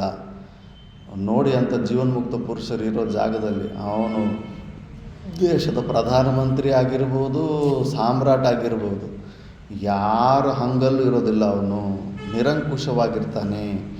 ಸ್ವತಂತ್ರೋ ನಿಶ್ಚಲ ಸುಖಿ. ನಾವು ಯಾರು ಅಜ್ಞಾನ ಇರುತ್ತೋ, ಈ ಶರೀರನ ಪೋಷಣಾರ್ಥ ನಿಮಿತ್ತವಾಗಿ ಈ ಶರೀರ ಸವಲತ್ತುಗಳನ್ನು ದೃಷ್ಟಿಯಲ್ಲಿ ಇಟ್ಕೊಂಡಿರೋವನು ತಲೆ ಬಗ್ಸ್ಬಿಡ್ತಾನೆ, ಚಮಚಾಗಿರಿ ಮಾಡಿಬಿಡ್ತಾನೆ. ಏರಿಯಾದಲ್ಲಿರೋ ಅಂಥ ದೊಡ್ಡ ಪೊಲಿಟಿಷಿಯನ್ ಹತ್ರನೂ ಅವನ ಹಾವಭಾವಗಳು ಚೇಂಜ್ ಆಗಿಬಿಡ್ತಾ ಇರ್ತವೆ. ಅಲ್ಲಿ ಹೆದರಿಕೆ ಕಾಣಿಸ್ತಾ ಇರುತ್ತೆ. ಅವನಿಗೆ ವ್ಯತಿರೇಕ ಹೋಗಬಾರ್ದಂತಾಗಲಿ, ಅವನು ಬಂದಾಗ ರಿಯಾಕ್ಟ್ ಆಗಲೇಬೇಕು ಅನ್ನೋದಾಗಲಿ, ಅವ್ರ ಸಲುವಾಗಿ ದೊಡ್ಡವ್ರು ಬಂದರೆ ನಿಯಮಗಳು ಬ್ರೇಕ್ ಮಾಡುವಂಥ ತತ್ವಗಳು, ಇವೆಲ್ಲ ಕೂಡ ಅಜ್ಞಾನದಲ್ಲೇ ನಡೆಯೋದಕ್ಕಾಗುತ್ತೆ. ಆ ಜೀವನ್ಮುಕ್ತ ಪುರುಷರು ಯಾರಿಗೂ ಲೆಕ್ಕ ಇಲ್ಲ. ನಾವು ಅಲ್ಲೇ ನೋಡಿದ್ವಿ, ಮೈಸೂರು ಮಹಾರಾಜ ಮುಂದೆ ಇದ್ದವರು 9 ಸತಿ ಬಂದಿರುತ್ತೆ, 1 ಸತಿನೂ ದರ್ಶನ ಕೊಟ್ಟಿಲ್ಲ ಮಾತಾ ಮಾಣಿಕೇಶ್ವರ. ಚಂದ್ರಬಾಬು ನಾಯ್ಡು 6 ಸತಿ ಟ್ರೈ ಮಾಡಿದ್ರು, 6 ಸತಿನೂ ಅವರಿಗೆ ಅಪಾಯಿಂಟ್ಮೆಂಟೇ ಸಿಕ್ಕಿಲ್ಲ. ಅಮಿತ್ ಶಾ ಬಂದರು, ಅವ್ರಿಗೂ ದರ್ಶನ ಬಂದಿದ್ದರು, ಅವರು ದರ್ಶನ ಸಿಗಲಿಲ್ಲ. ರಾಮದೇವ್ ಬಾಬಾಗೆ ಕೊಟ್ಟಿದ್ದರು ದರ್ಶನ, ಮತ್ತು ಯಡಿಯೂರಪ್ಪನಿಗೂ ಕೊಡಲಿಲ್ಲ. ಅದು ಏಣಿ ಹಾಕ್ಕೊಂಡು ಹತ್ತಿ ಸ್ವಲ್ಪ ದರ್ಶನ ತಗೊಂಡು ಆಶೀರ್ವಾದ ತಗೊಂಡು ಅದು ಮತ್ತೆ 2ನೇ ಸತಿ CM ಆದ. ಬಂದಾಗ ಅವನು ಕೂಡ ಡೈರೆಕ್ಟಾಗೇ ಬೈದುಬಿಡ್ತಾರೆ. ಏನು ಯಡಿಯೂರಪ್ಪ, ನಮ್ಮ ಭಕ್ತರು ಶಂಕರ್ ಬಿದ್ರಿ ಅಂತ ಕಮಿಷನರ್ ಇದ್ದರು, ಅವರು ಮಾತಾ ಮಾಣಿಕೇಶ್ವರಂ ಅವರ ಶಿಷ್ಯರು. ನಮ್ಮ ಭಕ್ತರು ಕರೆದಾಗ ಬರಲಿಲ್ಲ, CM ಆಗಿದ್ದಾಗ, ಈ CM ಪದವಿ ಹೋದ್ಮೇಲೆ ಬಂದ್ಯಾ ಅಂತ ಅಲ್ಲೇ ಮುಖದ ಮೇಲೆ ಅಂದ್ರಂತೆ. ಅಮ್ಮ, ಇಷ್ಟು ದೊಡ್ಡ ಗುರುಗಳು ನಾವು ಇಲ್ಲಿದ್ದಾರೆ ಅಂತ ನಮಗೆ ಗೊತ್ತಿರಲಿಲ್ಲ ಅಂತ. ನಾನು ಮತ್ತೆ CM ಆದರೆ ಇದಕ್ಕೆ 40 ಕೋಟಿ ಸ್ಯಾಂಕ್ಷನ್ ಮಾಡಿಸ್ತೀನಿ ಹಂಗಿಂಗೆ ಅಂದ. ನಿನ್ನ ಮುಖ, ನೀನು ಫಸ್ಟು ಧರ್ಮದ ಮಾರ್ಗದಲ್ಲಿ ನಡೆಯೋದು ಕಳಿ, ದೇವ್ರ ಕೆಲಸ ದೇವರು ಮಾಡ್ಕೊತಾನೆ. ಅವರೆಲ್ಲ ಅಷ್ಟೇ ಆ ದೃಷ್ಟಿಯಲ್ಲಿ, ಶರೀರ ದೃಷ್ಟಿಯಲ್ಲಿ ಮಿಕ್ಕಿದ ಗುರುಗಳ ಥರ ಅಂದ್ಕೊಂಡಿರ್ತಾರೆ. ಏನು ಬೇರೆಯವ್ರ ಹತ್ರ ಎಕ್ಸ್ಪೆಕ್ಟೇಷನ್ ಇಟ್ಕೊತಾರೆ ಅಂದ್ಬಿಟ್ಟು ಅಲ್ಲೂ ಕೂಡ ಲಂಚ ಕೊಡುವ ತತ್ವನ ತೋರಿಸ್ತಾರೆ. ಅವ್ರು ನೆನೆಸ್ಕೊಂಡ್ರೆ ಏನು, ರತ್ನಗಳ ಮಳೆ ಬರಬೇಕಂದ್ರೆ ಬರುತ್ತೆ. ಕನಕದಾರ ಸ್ತೋತ್ರದಲ್ಲಿ ಭಾಷಿಕಾರ ಭಗವಂತರು ಮೇಲಿಂದ ಮಳೆ ಬರೆಸಲಿಲ್ವ? ಏನು ಪಾಂಚಭೌತಿಕದ ಜಗತ್ತಲ್ಲಿ ಏನು ಬೇಕಂದ್ರೂ ಅಂತ ತರಿಸೋ ಅಷ್ಟು ಸಾಮರ್ಥ್ಯ ಇರುತ್ತೆ ಅವರಿಗೆ. ಆದ್ದರಿಂದ ಅಂಥ ಗುರುಗಳು ಸರ್ವತಂತ್ರ ಸ್ವತಂತ್ರರಾಗಿರ್ತಾರೆ, ಎಲ್ಲೂ ಬಗ್ಗೋದಿಲ್ಲ. ಅಂಥ ಸ್ಥಿತಿಯನ್ನು ಸ್ವಲ್ಪ ಯೋಚನೆ ಮಾಡಿ ನಾವು ಕೂಡ ಅಂಥ ಒಂದು ಸ್ವತಂತ್ರ ಸ್ಥಿತಿ, ನಿರಂಕುಶವಾದಂಥ ಸ್ಥಿತಿಯಲ್ಲಿ ಇರಬೇಕಂತ ಅನಿಸೋದಿಲ್ಲ ನಮಗೆ. ಅದಲ್ಲದಿರೋ ಎಷ್ಟು ಡಿಪೆಂಡೆನ್ಸಿ, ಮೃತ್ಯುಗೆ ಹೆದರ್ತಾ ಇರ್ತೀವಿ, ಪ್ರಪಂಚದಲ್ಲಿರೋ ದೊಡ್ಡ ದೊಡ್ಡ ಪೋಸ್ಟಲ್ಲಲ್ಲಿರೋರಿಗೆ ಹೆದರ್ತಾ ಇರ್ತೀವಿ. ಇದೆಲ್ಲ ಭಯ, ಅಜ್ಞಾನನೇ ಸೂಚಕ, ಅದು ಕಾಣಿಸ್ತಾ ಇರುತ್ತೆ ಅದು. ಆದರೆ ಆ ಪರಮ ಗುರುಗಳು ಅಂತ ಅಷ್ಟು ಪವರ್ಫುಲ್ಲಾಗಿರ್ತಾರೆ. ಮತ್ತು ಅಖಂಡೈಕ ರಸ ಸ್ವಾದ ತೃಪ್ತೋ ಹಿ ಪರಮೋ ಗುರು. ಅಖಂಡೈಕ ರಸ, ಅವ್ರು ಎಂಥ ಪರಮಾನಂದ 1 ಸೆಕೆಂಡ್ ಕೂಡ ಆ ಅನುಭೂತಿಯಿಂದ ಹೊರಗಡೆ ಬಂದಿರೋದಿಲ್ಲ. ಕಂಟಿನ್ಯೂಸ್ ಆಗಿ ಸ್ವರೂಪದಲ್ಲಿ ನಿಂತಿರೋರಾಗಿರ್ತಾರೆ ಅವರು. ದ್ವೈತ ವಿನಿರ್ಮುಕ್ತ ಸ್ವಾನುಭೂತಿ ಪ್ರಕಾಶವಾನ್ ಅಜ್ಞಾನಾಂಧತಮಶ್ಚೇತ ಸರ್ವಜ್ಞ ಪರಮೋ ಗುರು. ದ್ವೈತ ಅದ್ವೈತ ವಿನಿರ್ಮುಕ್ತ, ದ್ವೈತ ಅದ್ವೈತ ಭಾವಗಳಿಂದ ಕೂಡ ವಿನಿರ್ಮುಕ್ತ. ಅದ್ವೈತ ಭಾವದಿಂದ ಹೇಗೆ ವಿನಿರ್ಮುಕ್ತರಾಗೋದಂದರೆ, ಅಲ್ಲಿ ಕಾಕಭೂಷಂಡಿ ಸ್ಟೋರಿ ಕೇಳಬೇಕು. ಕಾಕಭೂಷಂಡಿ ಲೋಮರ್ಷ ಮಹರ್ಷಿಯ ಜೊತೆ ಹಿಂಗೆ ಶಾಸ್ತ್ರ ವಿಚಾರ ನಡೀತಾ ಇರುತ್ತೆ. ಲೋಮರ್ಷ ಮಹರ್ಷಿ ಅಂತಾರೆ, ಇದು ಶುಷ್ಕ ವೇದ ಅಂತ, ಜ್ಞಾನಾಭಾಸ, ಜ್ಞಾನ ಅಲ್ಲ ಅಂತಾರೆ. ಇಲ್ಲ, ಅದ್ವೈತ ತತ್ವನೇ ಕರೆಕ್ಟು ಅಂದುಬಿಟ್ಟಿದ್ದೂ ಅದರವನ್ನು ಪುಷ್ಟಿ ಮಾಡೋ ಪ್ರಯತ್ನದಲ್ಲಿ ಇನ್ನು ವಾದ ವಿವಾದ ಹೆಚ್ಚಾಗ್ತಾ ಇರುತ್ತೆ. ಸಂಪೂರ್ಣ ಅಹಂಕಾರನ ತೊಲಗಿಸ್ಕೊಂಡ ಮೇಲೇ ಅಂಥ ಸ್ಥಿತಿ ಬರುತ್ತೆ ಅಂತ ಇವ್ರದ್ದು ಕೋಪ ಬಂದುಬಿಟ್ಟಿದ್ದನು. ನೀನು ಕಾಗೆ ಥರ ಕುತರ್ಕಗಳು ಮಾಡಿ ನನ್ನ ಜೊತೆ ಹಿಂಗೆ ಮಾಡ್ತೇವೆ, ಹೋಗಿ ನೀನು ಕಾಗೆ ಆಗೋಗಿ ಅಂದ್ಬಿಟ್ಟು ಶಾಪ ಕೊಟ್ಟುಬಿಡ್ತಾನೆ. ಆವಾಗ ಕಾಗೆ ರೂಪದಿಂದ ನಂತಾನೆ, ನೀವು ಅದ್ವೈತ ಸಿದ್ಧಾಂತದ ಬಗ್ಗೆ ಮಾತಾಡ್ತಿದ್ದೀರಿ, ಇರೋದು ಒಂದು ಸತ್ತು ವಸ್ತು ಬಿಟ್ಟರೆ ಇನ್ನೊಂದು ವಸ್ತು ಇಲ್ಲ, ಅದು ಮಿಥ್ಯಾ ವಸ್ತು. ನನಗೆ ಶಾಪ ಕೊಟ್ಟಿದ್ದು ನೀವು ನಾನು ಮಿಥ್ಯಾ ಅನ್ನೋ ಭಾವನದಿಂದ ಕೊಟ್ಟರೆ, ಇಲ್ಲ ಸತ್ಯ ಅನ್ನೋ ಭಾವನೆಯಿಂದ ಕೊಟ್ಟರೆ ನೀವು ಶಾಪ ಅಂತ. ಅಲ್ಲಿ ತಲೆ ಬಗ್ಸ್ಬಿಡ್ತಾನೆ. ಹೌದಲ್ಲ, ನನಗಿಂತ ಭಿನ್ನವಾಗಿ ನೀನು ಇಲ್ಲ ಅಂದರೆ ನೀನು ಮಾಡ್ತಾ ಇರೋ ಕುತರ್ಕಗೆ ನಾನು ಡಿಸ್ಟರ್ಬ್ ಯಾಕಾದೆ? ಡಿಸ್ಟರ್ಬ್ ಆಗ್ತಿದ್ದಂದ್ರೆ ನನಗಿಂತ ನೀನು ಸುಮ್ಮನೆ ಮಾತಾಡಂತ ಇದ್ದೀನಿ ಮಿಥ್ಯಾ ಅಂತ, ವಾಸ್ತವವಾಗಿ ನೀನು ಇದೆಯಾ ಅಂತ ನಾನು ಯಥಾರ್ಥವಾಗಿ ಅನುಭವ ರೂಪದಲ್ಲಿ ಒಪ್ಕೊಂಡಿದ್ದೀನಿ. ಎಲ್ಲ ಶುಷ್ಕ ವೇದಾಂತಿಗಳು ಮಾಡೋ ತಪ್ಪಿದೆ. ಅದಕ್ಕೆ ಸುಮ್ಮನೆ ಮಾತುಗಳಲ್ಲಿ ವಾದ ವಿವಾದದಲ್ಲಿ ಗೆಲ್ಲೋದ್ರಿಂದ ಏನು ಪ್ರಯೋಜನ ಅಂತ ಆ ಸ್ವರೂಪ ಪರಮಾನಂದದಲ್ಲಿ ಮುಳುಗಬೇಕು ನೀನು. ಅದರಲ್ಲಿ ಆ ತಂಟೆಗೆ ಹೋಗಲೇಬಾರದು. ಅದಕ್ಕೆ ದ್ವೈತ ಅದ್ವೈತ ಈ ಎಲ್ಲ ಭಾವಗಳಿಗೆ ಯಾಕೆ ಸೆಲ್ಫ್ ಡೌಟ್ ಇರೋನು ಅದನ್ನು ಪ್ರೂವ್ ಮಾಡಬೇಕಂತ ಎಕ್ಸ್ಟ್ರೀಮ್ ಪ್ರೆಷರ್ ಇರುತ್ತೆ. ಆ ಸಿದ್ಧಾಂತ ಮೇಲೆ ಚೆನ್ನಾಗಿ ಡೀಪಾಗಿ ಇದ್ದ ಮೇಲೆ ಅವನಿಗೆ ಡೌಟ್ ಇಲ್ಲಿರುತ್ತೆ. ಆ ಕಾಶಿನಲ್ಲಿ ನಮ್ಮ 5th ಜನರೇಷನ್ ದಿವ್ಯಾನಂದ ಸರಸ್ವತಿ ಅಂತ, ಅಭಯಾನಂದ ಸರಸ್ವತಿ ಅವ್ರ ಗುರುಗಳು, ಅವರು ಉತ್ತರ ಕಾಶಿಯಲ್ಲಿದ್ದರಂತೆ. ಅಲ್ಲಿ ಗೀತಾ ಮಂದಿರ, ಗೀತಾ ಆಶ್ರಮ ಅಂತ ಒಂದಿದೆ ಉತ್ತರ ಕಾಶಿನಲ್ಲಿ. ಆ ಸಮಯದಲ್ಲಿದ್ದ ಪಂಡಿತ ಬಂದುಬಿಟ್ಟು ಸೋಲಿಸ್ಬೇಕಂತ ಬಂದಲ್ಲ, ಅದು ದೊಡ್ಡ ಸ್ಟೋರಿ ಇದೆ. ಮತ್ತು ಆ ಜ್ವರ ಇಲ್ಲ, ಶಿಷ್ಯ ಬಂದುಬಿಟ್ಟು ಜ್ವರ ಇದೆ ಅಂದರೆ ಫಸ್ಟು ಆ ಶಿಷ್ಯ ಹೆದರ್ಕೊಂಡ್ಬಿಡ್ತಾನಂತೆ. ಅಯ್ಯೋ ಅಷ್ಟು ದೊಡ್ಡ ಪಂಡಿತ ಬರ್ತಾ ಇದ್ದಾನೆ, ನಮ್ಮ ಗುರುಗಳಿಗೆ ಇಲ್ಲಿ ತನಕ ಒಳ್ಳೆಯ ಹೆಸರಿದೆ, ಅವನು ಬಂದು ನಮ್ಮ ಗುರುಗಳನ್ನು ಸೋಲಿಸ್ಬಿಟ್ರೆ ಮತ್ತು ಅವಮಾನ ಆಗೋಗುತ್ತೆ ಅಂದ್ಬಿಟ್ಟಿದ್ದನು. ಆ ಮಂದ ಬುದ್ಧಿ ಆದಂಥ ಶಿಷ್ಯ ಏನು ಮಾಡ್ತಾನೆ, ಗುರುಗಳೇ ನಿಮಗೆ ಮೈ ಮುಟ್ಬಿಟ್ಟಿದ್ದು ಜ್ವರ ಇದೆ ಇವತ್ತು, ನೀವು ಆರಾಮಾಗಿ ರೆಸ್ಟ್ ತೊಗೊಳ್ಳಿ ಅಂದ್ಬಿಟ್ಟಿದ್ದನು. ಹೊರಗಡೆ ಹೋಗ್ಬಿಟ್ಟು ನಮ್ಮ ಗುರುಗಳಿಗೆ ಜ್ವರ ಬಂದಿದೆ, ಶಾಸ್ತ್ರಾರ್ಥ ಮಾಡಲ್ಲ ಅಂತ ಹೇಳ್ಬಿಡ್ತಾನೆ. ಮತ್ತು ಅವರು ಅವಧೂತರಲ್ಲ, ತುಂಬ ಫ್ಲೆಕ್ಸಿಬಲ್ ಆಗಿರುತ್ತೆ. ಹೌದಪ್ಪ ನೀನು ಜ್ವರ ಬಂದಿದ್ದರೆ ನಿಜವಾಗ್ಲೂ ಆ ಶರೀರ ಸಂಘದಲ್ಲಿ ನಿಜವಾಗ್ಲೂ ಜ್ವರ ಬರುತ್ತೆ ಆವಾಗ. ಮತ್ತು ಅವನು ಪಂಡಿತ ಸಿಕ್ಕಾಪಟ್ಟೆ ವಾದವೇ, ನೀನು ಸುಳ್ಳು ಹೇಳ್ತಾ ಇದೀಯಾ, ನಿಮ್ಮ ಗುರುಗಳಿಗೆ ಯೋಗ್ಯತೆ ಇಲ್ಲ ಅಂತೇಳು, ನಾನು ಬಂದಿದ್ದೀನಿ ಅಂದ್ಬಿಟ್ಟು ಹೆದರ್ಕೊಂಡ್ಬಿಟ್ಟು ಹಂಗೆ ಹಾಕ್ಬಿಟ್ಟಿದ್ದಾನೆ, ಒಂದು ಪತ್ರ ಬರ್ಕೊಡು ಅಂತೇಳಿ ಸೋತೋಗಿದ್ದೀನಿ ಅಂದ್ಬಿಟ್ಟು ನನ್ನನ್ನು ಅಲ್ಲಿ ಕಾಶಿಯಲ್ಲಿ ಘೋಷಣೆ ಮಾಡ್ತಾ ಇಲ್ಲ ಶ್ರೇಷ್ಠ ಪಂಡಿತ ಅಂತ, ಅವರನ್ನು ಗೆದ್ದು ಬಾ ಅಂತವ್ರೆ. ಪತ್ರ ಬರ್ಕೊಟ್ರೆ ನಾನು ಹೊರಟೋಗ್ಬಿಡ್ತೀನಿ, ಇಲ್ಲ ಅಂದ್ರೆಗೇ ನಿಮ್ಮ ಗುರುಗಳಿಗೆ ಯೋಗ್ಯತೆ ಇಲ್ಲ ಅಂತ ಒಪ್ಕೊ ಅಂತಾನೆ. ಮಂದಬುದ್ಧಿ ಆದರೂ ಗುರುಗಳ ಮೇಲೆ ನಿಂದೆ ಮಾಡಿದ್ರೆ ಕೋಪ ಬರುತ್ತಲ್ಲ. ಇಲ್ಲ, ಈ ಪಂಡಿತನ ಸಿಕ್ಕಾಪಟ್ಟೆ ಅಹಂಕಾರ ಆಗಿದೆ, ನೀವು ನನ್ನ ಸೋಲ್ಸಿ ಅವನಿಗೆ ಬುದ್ಧಿ ಕಲಿಸ್ಬೇಕು ಅಂದ್ಬಿಟ್ಟಿದ್ದನು. ಮತ್ತು ಗುರುಗಳ ಹತ್ರ ಬಂದುಬಿಟ್ಟಿದ್ದನು, ಗುರುಗಳೇ ಅಂತ ಮೈ ಮುಟ್ಬಿಟ್ಟಿದ್ದನು. ಇಲ್ಲ ನಿಮಗೆ ಜ್ವರ ವಾಸಿ ಆಗಿಬಿಟ್ಟಿದೆ, ಅವನು ಪಂಡಿತನೇ, ನೀವು ಶಾಸ್ತ್ರಾರ್ಥ ಮಾಡೋದು ನಡೆಯುತ್ತೆ. ಹೌದಪ್ಪ, ಸರಿ ಅಂದ್ಬಿಟ್ಟು ರೆಡಿ ಅದರಂತೆ. ಮತ್ತು ಜ್ವರ ಎಲ್ಲೋಯ್ತು ಅಂದ್ರೆಗೇನ ಅಲ್ಲಿ ಪಕ್ಕದಲ್ಲಿ ಕಂಬಳಿ ಬಿಸಾಕಿದ್ನಲ್ಲ, ಆ ಕಂಬಳಿಯಲ್ಲಿ ಹೊಟ್ಟೋಗಿದೆ ಬೇಡಿ ಜ್ವರ, ಈಗ ನಿಮಗಿಲ್ಲ ಕಂಬಳಿಯಲ್ಲಿ ಹೊಟ್ಟೋಗ್ಬಿಟ್ಟಿದೆ ಜ್ವರ ಅನ್ನಂತೆ ಮಂದಬುದ್ಧಿ. ನೋಡಿದ್ರೆ ಕಂಬಳಿ ನಡುಗ್ತಾ ಇತ್ತಂತೆ, ಚಳಿ ಜ್ವರ ಬಂದಾಗ ಕಂಬಳಿ ನಡುಗ್ತಾ ಇದೆ. ಹೌದಾ, ಹೋಗ್ಲಿ ಬಿಡಪ್ಪ, ಕಂಬಳಿಯಲ್ಲಿ ಇದೆ ಜ್ವರ, ಬಾ ಕರ್ಕೊಂಬ ಅಂತಂತೆ. ಆ ಪಂಡಿತ ಬಂದುಬಿಟ್ಟಿದ್ದನು, ಗುರುಗಳೇ ನಾನು ನಿಮ್ಮ ಅದ್ವೈತ ಬ್ರಹ್ಮನ ನಾನು ಖಂಡನೆ ಮಾಡಿಬಿಟ್ಟಿದ್ದೀನಿ ಅನ್ನಂತೆ ಫಸ್ಟು. ಹೌದಾ ಅಂದ್ಬಿಟ್ಟು ಸ್ವಲ್ಪ ಧ್ಯಾನದಲ್ಲಿ ಕೂತ್ಕೊಂಡು ಮತ್ತು ಹೊರಗಡೆ ಬಂದ್ಬಿಟ್ಟು, ಸುಳ್ಳು ಹೇಳ್ತೀನಿ ನೀನು, ಹೇಗೆ ಜೊತೆಯೋಗಿ ವೈ ಹೈ, ಆ ಬ್ರಹ್ಮ ಹೇಗಿದ್ದಾನೋ ಹಾಗೇ ಇದ್ದಾನೆ, ಅವನನ್ನು ಹೆಂಗೆ ಖಂಡನೆ ಮಾಡಿದ್ದೆ ನೀನು ಅಂದ್ರಂತೆ. ಮತ್ತು ಅವನ ಹತ್ರ 2-3 ಮಾತಲ್ಲಿ, ಪಂಡಿತ ಆ ಬೆಟ್ಟ ನೋಡಿದ್ರಂತೆ, ಬೆಟ್ಟದ ಆಧಾರ ಮೇಲೆ ಜ್ಞಾನ ನಿಂತಿದೆಯಾ, ಜ್ಞಾನದ ಆಧಾರದ ಮೇಲೆ ಬೆಟ್ಟ ನಿಂತಿದೆಯಾ ಅಂತ ಕೇಳಿದ್ರಂತೆ. ಹೊರಗಡೆ ನಾವು ಅಂದ್ಕೊತೀವಿ ಹೊರಗಡೆ ಮರ ಇದೆ, ಮರ ಇರೋದ್ರಿಂದ ಮರದ ಜ್ಞಾನ ಇದೆ ಅಂತ. ಇಲ್ಲ, ಫಸ್ಟು ನಿನ್ನಲ್ಲಿ ಮರದ ಜ್ಞಾನ ಇದೆ, ಜ್ಞಾನ ಇರೋದ್ರಿಂದ ಅದು ಮರ ಅನ್ನೋದು ನಿನಗೆ ಗೊತ್ತಾಗ್ತಾ ಇದೆ, ಅದು ವಿಚಾರ ಬರುತ್ತೆ. ಅವನು ತರ್ಕ ಎಲ್ಲ ಓದಿರ್ತಾನಲ್ಲ, ಈ 2 ಪ್ರಶ್ನೆಯಲ್ಲಿ ಅವನು ಸಾಷ್ಟಾಂಗ ಪ್ರಣಾಮ ಮಾಡಿಬಿಟ್ಟು, ಗುರುಗಳೇ ನಾನಂತೂ ನಿಮ್ಮ ದರ್ಶನ ಸಲುವಾಗಿ ಬಂದಿದ್ದು, ಇವರು ಆ ದರ್ಶನ ಲಾಭ ಕೂಡ ಸಿಗಿದ್ರೆ ನಾನು ಓಡಿಸ್ಬೇಕಂತ ನೋಡಿದ್ರು, ಅದಕ್ಕೆ ಹಿಂಗೆ ನಾನು ಕುತರ್ಕ ಮಾಡಿದೆ. ನಿಮ್ಮಂಥವ್ರ ಮುಂದೆ ನಮ್ಮದೇನು ನಡೆಯೋದಿಲ್ಲ ಅಂತ ಗೊತ್ತು, ನೀವು ಸ್ವರೂಪದಲ್ಲಿ ನಿಂತಿರೋಂಥವ್ರು, ಕೇವಲ ನಿಮ್ಮ ಆಶೀರ್ವಾದ ಸಲುವಾಗಿ ಬಂದೆ, ನಾನು ಮುಂಚೆನೇ ಗೊತ್ತಿತ್ತು ನಿಮ್ಮ ಹತ್ರ ನಾನು ಗೆಲ್ಲೋದಕ್ಕೆ ಆಗೋದಿಲ್ಲ ಅಂತ ಅಂದ್ಬಿಟ್ಟು ಸರೆಂಡರ್ ಆಗಿಬಿಟ್ನಂತೆ. ಮತ್ತು ಆ ಸ್ವರೂಪದಲ್ಲಿರೋ ಅಂಥವ್ರು ಅವರು ಯಾವಾಗ ಅಖಂಡೈಕರ ಕಂಟಿನ್ಯೂಸ್ ಆಗಿ ಸ್ವರೂಪದಲ್ಲಿರೋ ಅಂಥದ್ದು ಅಂಥ ಸ್ಥಿತಿಯಲ್ಲಿ ಇರ್ತಾರೆ. ಅಂಥವ್ರಿಗೆ ಸೆಲ್ಫ್ ಏನು ಡೌಟೇ ಇರೋದಿಲ್ಲ. ಅದಕ್ಕೆ ದ್ವೈತ ಅದ್ವೈತ ವಿನಿರ್ಮುಕ್ತ ಸ್ವಾನುಭೂತಿ ಪ್ರಕಾಶವಾನ್, ಅನುಭೂತಿ ಪ್ರಕಾಶವಾನ್ ಅಜ್ಞಾನಾಂದ ತಮಶ್ಚೇತ ಸರ್ವಜ್ಞ ಪರಮೋ ಗುರು. ಅವನಲ್ಲಿ ಕಂಪ್ಲೀಟಾಗಿ ಅಜ್ಞಾನ ಅನ್ನೋದಕ್ಕೆ ಇನ್ನು ಅವಕಾಶವೇ ಇರೋದಿಲ್ಲ, ಅಷ್ಟು ಸ್ಥಿರವಾಗಿ ನಿಶ್ಚಯ ಜ್ಞಾನ ಇರುತ್ತೆ. ಅಂತಹ ಸರ್ವಜ್ಞ ಪರಮೋ ಗುರು, ಸರ್ವಜ್ಞನಾಗಿರ್ತಾನೆ ಅಂತ ಗುರು ಬಂದು. ಯಶ ದರ್ಶನ ಮಾತ್ರೇನ ಮನಸ್ಸಃ ಸ್ಯಾತ್ ಪ್ರಸನ್ನತ, ಅಂಥ ಗುರುಗಳ ದರ್ಶನ ಮಾಡಿಕೊಂಡ್ರೇ ಮನಸ್ಸಲ್ಲೊಂದು ಪ್ರಸನ್ನತ, ಅದು ಅನುಭೂತಿಗೆ ಸಿಗುತ್ತೆ. ಮತ್ತು ಸ್ವಯಂ ಭೂಯಾತ್ ಧೃತಿಶಾಂತಿ ಸಾ ಭವೇತ್ ಪರಮೋ ಗುರು. ರಾಮನ ಮಹರ್ಷಿ ಕೂಡ ಇದೇ ಹೇಳ್ಕೊಡ್ತಾನೆ, ಗುರುಗಳೇ ಒಳ್ಳೆಯ ಗುರುಗಳನ್ನು ಹೇಗೆ ಹುಡುಕಬೇಕು, ಭಗವದ್ಗೀತೆಯಲ್ಲಿ ಸ್ಥಿತಪ್ರಜ್ಞ ಲಕ್ಷಣಗಳು ಹೇಳಿದಾರಲ್ಲ, ಆ ಎಲ್ಲ ಲಕ್ಷಣಗಳನ್ನು ಹುಡ್ಕೊಂಡು ಹೋಗ್ಬೇಕಂದ್ರೆ ನಿಮ್ಗೆ ಯಾವತ್ತೂ ಸಿಗೋದಿಲ್ಲ ಅಂತಾರೆ. ಯಾಕಂದರೆ ಅವ್ರಿಗೆ ಈ ಪ್ರಪಂಚ ಅನ್ನೋದು ಇಷ್ಟ ಇರೋದಿಲ್ಲ, ಅವರು ಅವಾಯ್ಡ್ ಮಾಡೋದಕ್ಕೆ ಎಷ್ಟೋ ಅವಲಕ್ಷಣಗಳನ್ನು ಕೂಡ ಪಾಲನೆ ಮಾಡ್ಕೊಂಡಿರ್ತಾರೆ. ವಿವೇಕಾನಂದ ಕೂಡ ಪರ್ಯಟನೆ ಮಾಡುವಾಗ ಒಬ್ಬ ಸಾಧು ಎಲ್ಲ ಮನುಷ್ಯರ ಕಂಕಾಲು ಮೂಳೆಗಳೆಲ್ಲ ಬೋನ್ಸ್ ಎಲ್ಲ ಮುಂದ್ಗಡೆ ಹಾಕ್ಕೊಂಡಿರ್ತಾನೆ.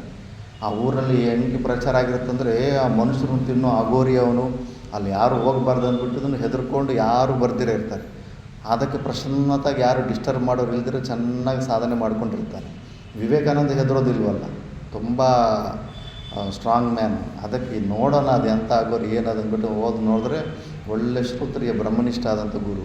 ಮತ್ತು ಗುರುಗಳಿಗೆ ಇದೆಲ್ಲ ಏನಂದರೆ ಇದೆಲ್ಲ ಸುಮ್ಮನೆ ಅವರು ಝೂವಲ್ಲಿ ಮೃಗಾಲಯದಲ್ಲಿ ಪ್ರಾಣಿಗಳನ್ನು ನೋಡ್ದಂಗೆ ಸುಮ್ಮನೆ ಬಂದು ಡಿಸ್ಟರ್ಬ್ ಮಾಡಿ ಹೋಗ್ತಾಯಿದ್ರು ಊರಿನವರು. ಅದಕ್ಕೆ ನಾನು ಇದೊಂದು ಟೆಕ್ನಿಕ್ ಯೂಸ್ ಮಾಡಿದೆ ಅಂತ.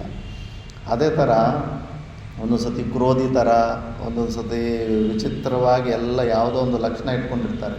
ಇಂಥ ಪಾಖಂಡ ಶ್ರದ್ಧೆ ಇಲ್ದಿರೋನೆಲ್ಲ ಹಂಗೆ ಫಿಲ್ಟ್ರ್ ಮಾಡೋದಕ್ಕೆ ಕೆಲವ್ದಿರ್ತಾರೆ. ಮತ್ತು ನೀನು ಈ ಲಕ್ಷಣಗಳೆಲ್ಲ ಹುಡ್ಕೊಂಡು ಹೋಗ್ತೀಯ. ಜೀವನ್ಮುಕ್ತ ಪುರುಷರಿಗೆ ಕ್ರೋಧ ವಿನಿರ್ಮುಕ್ತ ಅಂತ ತಿಳ್ಕೊಂಡು ಹೋಗಿರ್ತೀಯ. ಆ ರಮಣ ಮಹರ್ಷಿ ಒಂದು ದಿವಸ ಒಂದು ಬ್ರಹ್ಮಚಾರಿಗೆ ಕೋಪದಿಂದ ಕೆನ್ನೆ ಕೊಡ್ದಂತೆ. ಆವತ್ತು ನೀನು ಆ ಗುರು ಮಾಡ್ಕೋಬೇಕಂತ ಹೋಗ್ತೀಯ. ಆ ಸೀನ್ ನೋಡ್ತೀಯ, ಅಯ್ಯೋ ಜೀವನ್ಮುಕ್ತ ಪುರುಷರಂದ್ರೆ ಕ್ರೋಧ ಬರಬಾರ್ದಲ್ಲ, ಇಲ್ಲಿ ನೋಡಿದ್ರೆ ಇಷ್ಟೊಂದು ಕೋಪ, ಹೊಡೆಯೋಷ್ಟು ಕೋಪ. ಇವ್ರು ಜೀವನ್ಮುಕ್ತ ಪುರುಷರಲ್ಲ, ಇಂಥವ್ರು ನನ್ನ ಗುರು ಅಲ್ಲ ಅಂದ್ಬಿಟ್ಟು ನೀನು ವಂಚಿತನಾಗ್ಬಿಡ್ತೀಯ. ಆ ಥರ ಒಬ್ಬೊಬ್ಬರಲ್ಲಿ ರಾಮಕೃಷ್ಣ ಪರಮಹಂಸರು ಹುಚ್ಚಿರ್ತಾರೆ. ಅಲ್ಲಿದ್ದವರೇ ಆ ಏರಿಯಾದಲ್ಲಿ ಇವನು ಒಬ್ಬ ಹುಚ್ಚ ಅಷ್ಟೇ. ಈ ಹುಚ್ಚನ್ನು ಸುಮ್ಮನೆ ದೇವರು ಮಾಡಿಬಿಟ್ಟು ಇವ್ರು ಏನೇನೋ ಮಾಡ್ಕೊತಾ ಇದ್ದಾರೆ ಹುಚ್ಚರು ಅಂದ್ಬಿಟ್ಟು ಆ ಏರಿಯಾದಲ್ಲಿ ಯಾರಿಗೂ ಶ್ರದ್ಧೆ ಬಂದಿರಲಿಲ್ಲ. ಹಾಗಂದ್ಬಿಟ್ಟು ಇವೆಲ್ಲ ಲಕ್ಷಣಗಳು ನೀನು ನೋಡ್ಕೊಂಡು ಹೋಗೋದ್ರೆ ನೀನು ಗುರು ಸಿಗೋದೇ ಇಲ್ಲ. ಬಟ್ ಒಂದನ್ನು ಮಾತ್ರ ಆ ಗುರುಗಳು ಬಚ್ಚಿಡೋದಕ್ಕಾಗೋದಿಲ್ಲ. ಏನಂದರೆ ಪ್ರಸನ್ನತ. ಎಷ್ಟೋ ಉದ್ವಿಗ್ನವಾದಂಥ ನಿನ್ನ ಮನಸ್ಸಿದ್ರೂ ಕೂಡ ಅಂಥವರು ಕಾಂಟ್ಯಾಕ್ಟ್ ಆದಾಗ ಆ ಔರಾದಲ್ಲಿ ಆಟೋಮೆಟಿಕ್ಕಾಗಿ ನಿನ್ನ ಮನಸ್ಸು ಸೈಲೆಂಟ್ ಆಗಿಬಿಡುತ್ತೆ. ಸೈಲೆಂಟ್ ಆಗಿಬಿಟ್ಟು ಮತ್ತು ಆ ಜಾಗದಿಂದ ನಿನಗೆ ಬೇಗ ಎದ್ದು ಹೋಗ್ಬೇಕನ್ನೋ ಭಾವನೆ ಬರೋದಿಲ್ಲ. ಇನ್ನೂ ಒಂದಷ್ಟು ಕೇಳಬೇಕು, ಇನ್ನೂ ಒಂದು ಸ್ವಲ್ಪ ಹೊತ್ತು ಕೂತ್ಕೋಬೇಕು ಅಂತೆಲ್ಲ ಅನ್ನಿಸ್ತಾ ಇರುತ್ತೆ. ಸ್ವಯಂಭೂಯ ಧೃತಿಶಾಂತಿ ಸಾ ಭವೇತ್ ಪರಮೋ ಗುರು. ಅಂಥವನು ಪರಮಗುರು. ಅದು ನಿನ್ನಲ್ಲಿ ಅಷ್ಟೊಂದು ಪುಣ್ಯ ಯೋಗ್ಯತೆ ಇದ್ದಾಗ ಅವರು ಸಿಗ್ತಾರೆ. ವ್ಯಾಪಕವಾಗಿ ತಾನೇ ನಿರ್ಗುಣ ನಿರಾಕಾರ ಪರಮಾತ್ಮ ರೂಪ. ನಿನ್ನಲ್ಲಿ ಆ ಶಿಷ್ಯತ್ವ ಬೇಕಷ್ಟೇ. ಪ್ರಹ್ಲಾದ ಕಂಬದಿಂದ ತರಿಸ್ತಿಲ್ವ ಗುರುದೇವನಾದಂಥ ನರಸಿಂಹ ಭಗವಾನನ್ನು. ಎಲ್ಲಿ ಬೇಕಂದರೆ ಅಲ್ಲಿ ವ್ಯಕ್ತ ಆಗ್ತಾನೆ. ನಿನ್ನಲ್ಲಿ ಪೂರ್ಣ ಶಿಷ್ಯತ್ವ ಇರಬೇಕಷ್ಟೇ. ಸಿದ್ಧಿಜಾಲಂ ಸಮಾಲೋಕ್ಯ ಯೋಗಿನಾಂ ಮಂತ್ರವಾದಿನಾಂ ತುಚ್ಛಾಕಾರ ಮನೋವೃತ್ತಿರ್ ಯಸ್ಯಾಸೋ ಪರಮೋ ಗುರು. ಈ ಸಿದ್ಧಿಗಳು, ಯೋಗಿಗಳ ಒಂದು ಪವರ್ಫುಲ್ಲು ಮಂತ್ರವಾದಿಗಳು, ಇವನ್ನೆಲ್ಲವೂ ಕೂಡ ಅಂಥ ಸಿದ್ಧಿಗಳನ್ನು ಅಂಥ ಒಂದು ಅದ್ರ ಮೇಲೆ ತುಚ್ಛ ಬುದ್ಧಿ ಇರೋ ಅಂಥ ಯಾರಿರ್ತಾರೋ ಅಂಥವ್ರು ಪರಮ ಗುರುಗಳು ಅಂದ್ಬಿಟ್ಟು. ಇವೆಲ್ಲ ತುಂಬ ಅಸಹ್ಯ ಅನಿಸುತ್ತೆ. ಅವರು ನಿಜವಾದ ಪರಮ ಗುರುಗಳು ಅಂಥದ್ದೆಲ್ಲ ಏನು ಕಳಿಸ್ಕೊಡಕ್ಕೆ ಹೋಗೋದೇ ಇಲ್ಲ ಶಿಷ್ಯರಿಗೆ. ಎಷ್ಟೋ ಜನ ಮಾನಗಿಸ್ಕೊಂಡು ಕೇಳಿದ್ರಂತೆ ಅಂಥ ಸಿದ್ಧಿ ನಿರಾಹಾರಿ ಆಗಿರೋದು ಅನಿಮಗರ್ಮದ ಸಿದ್ಧಿಗಳ ಸಲುವಾಗಿ. ಬೇಡ, ಅದು ದೊಡ್ಡ ವಿಘ್ನ ಅಂತ. ವೈರಾಗ್ಯಾದಿ ಜ್ಞಾನ ಇಲ್ಲದಿರ ಅವೆಲ್ಲ ಸಿದ್ಧಿಗಳು ಬಂದುಬಿಟ್ರೆ ಮತ್ತೆ ಕಲ್ಪಗಳು ವೇಸ್ಟ್ ಆಗಿಬಿಡ್ತವೆ. ಮತ್ತು ಅವನಿಗೆ ಪವರ್ಫುಲ್ ವ್ಯಕ್ತಿ ಆದಮೇಲೆ ಅವನಿಗೆ ರೆಸ್ಪೆಕ್ಟು ಅವು ಇವು ಎಲ್ಲ ಇಲ್ಲೇ ಸಿಕ್ಬಿಡ್ತಾ ಇರ್ತದೆ. ಅವನು ಮತ್ತೆ ಅದರಿಂದ ವೈರಾಗ್ಯ ಯಾಕೆ ಬರುತ್ತೆ? ಈಗ ವೈರಾಗ್ಯ ಯಾಕೆ ಬರ್ತಾಯಿದೆ ಅಂದರೆ ಲೈಫು ತುಂಬ ವರ್ಸ್ಟ್ ಆಗಿದೆ, ಎಲ್ಲ ಡಿಪೆಂಡೆನ್ಸಿ ಹೆಚ್ಚಿದೆ. ಆ ಸಿದ್ಧಿಗಳು ಬಂದುಬಿಟ್ಟ ಮೇಲೆ ಅವನಿಗೆ ಆ ಡಿಪೆಂಡೆನ್ಸಿನೇ ಹೊಟ್ಟೋಗ್ಬಿಡುತ್ತೆ. ಹಸಿವು ಬಾಯಾರಿಕೆ ಇಲ್ಲ ಅಂದ್ರೇಗೇನು ಯಾರಿಗೆ ತಲೆ ಬಗ್ಗಕ್ಕೆ ಹೋಗ್ತೀವಿ? ಮತ್ತು ಆ ಈಗೋ ಮತ್ತೆ ಹೋಗುತ್ತಾ? ಅದು ಹೋಗೋದೇ ಇಲ್ಲ ಮತ್ತೆ ಆ ಈಗೋ.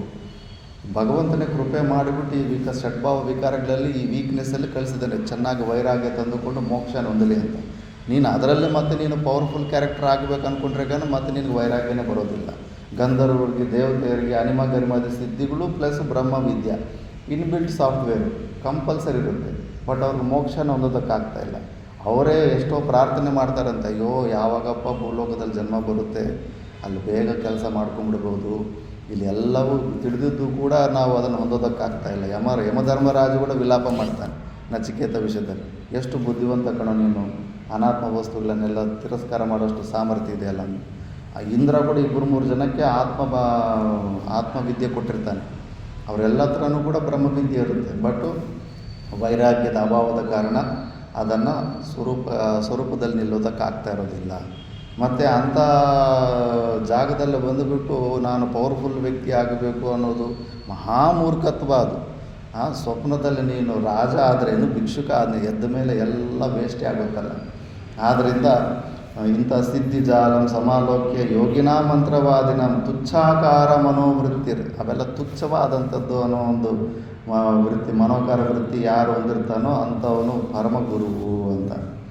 ಸ್ವಶರೀರಂ ಶವಂ ಪಶ್ಯನ್ ತಥಾ ಸ್ವಾತ್ಮನ ಮದ್ವಯಂ ಯಸ್ತ್ರೀ ಕನಕಮೋಹಜ್ಞಃ ಸಾ ಭವೇತ್ ಪರಮೋ ಗುರು. ಸ್ವಶರೀರಂ ಶವಂ ಪಶ್ಯನ್, ಈ ಶರೀರವನ್ನು ಶವ ಅಂತ ನೋಡ್ಕೊಳ್ಳೋ ಅಂಥವ್ರು. ಮತ್ತು ಭಸ್ಮ ಹಚ್ಚೋದು ಏನಕ್ಕೆ? ಅದು ಚಿತಾಭಸ್ಮ. ಈಗೇನೇನೋ ಎಲ್ಲ ಇದು ಮಾಡಿಬಿಟ್ಟು ಹವನ ಕುಂಡದಲ್ಲೆಲ್ಲ ಭಸ್ಮ ತಯಾರಿ ಮಾಡ್ತಾರೆ, ಅದೆಲ್ಲ ಹಚ್ಚಬೇಕಾಗಿರೋದು. ಶವವನ್ನು ಸುಟ್ಟಿರೋವಂಥ ಭಸ್ಮ ಏನಿರುತ್ತೋ ಅದು ಚಿತಾಭಸ್ಮ.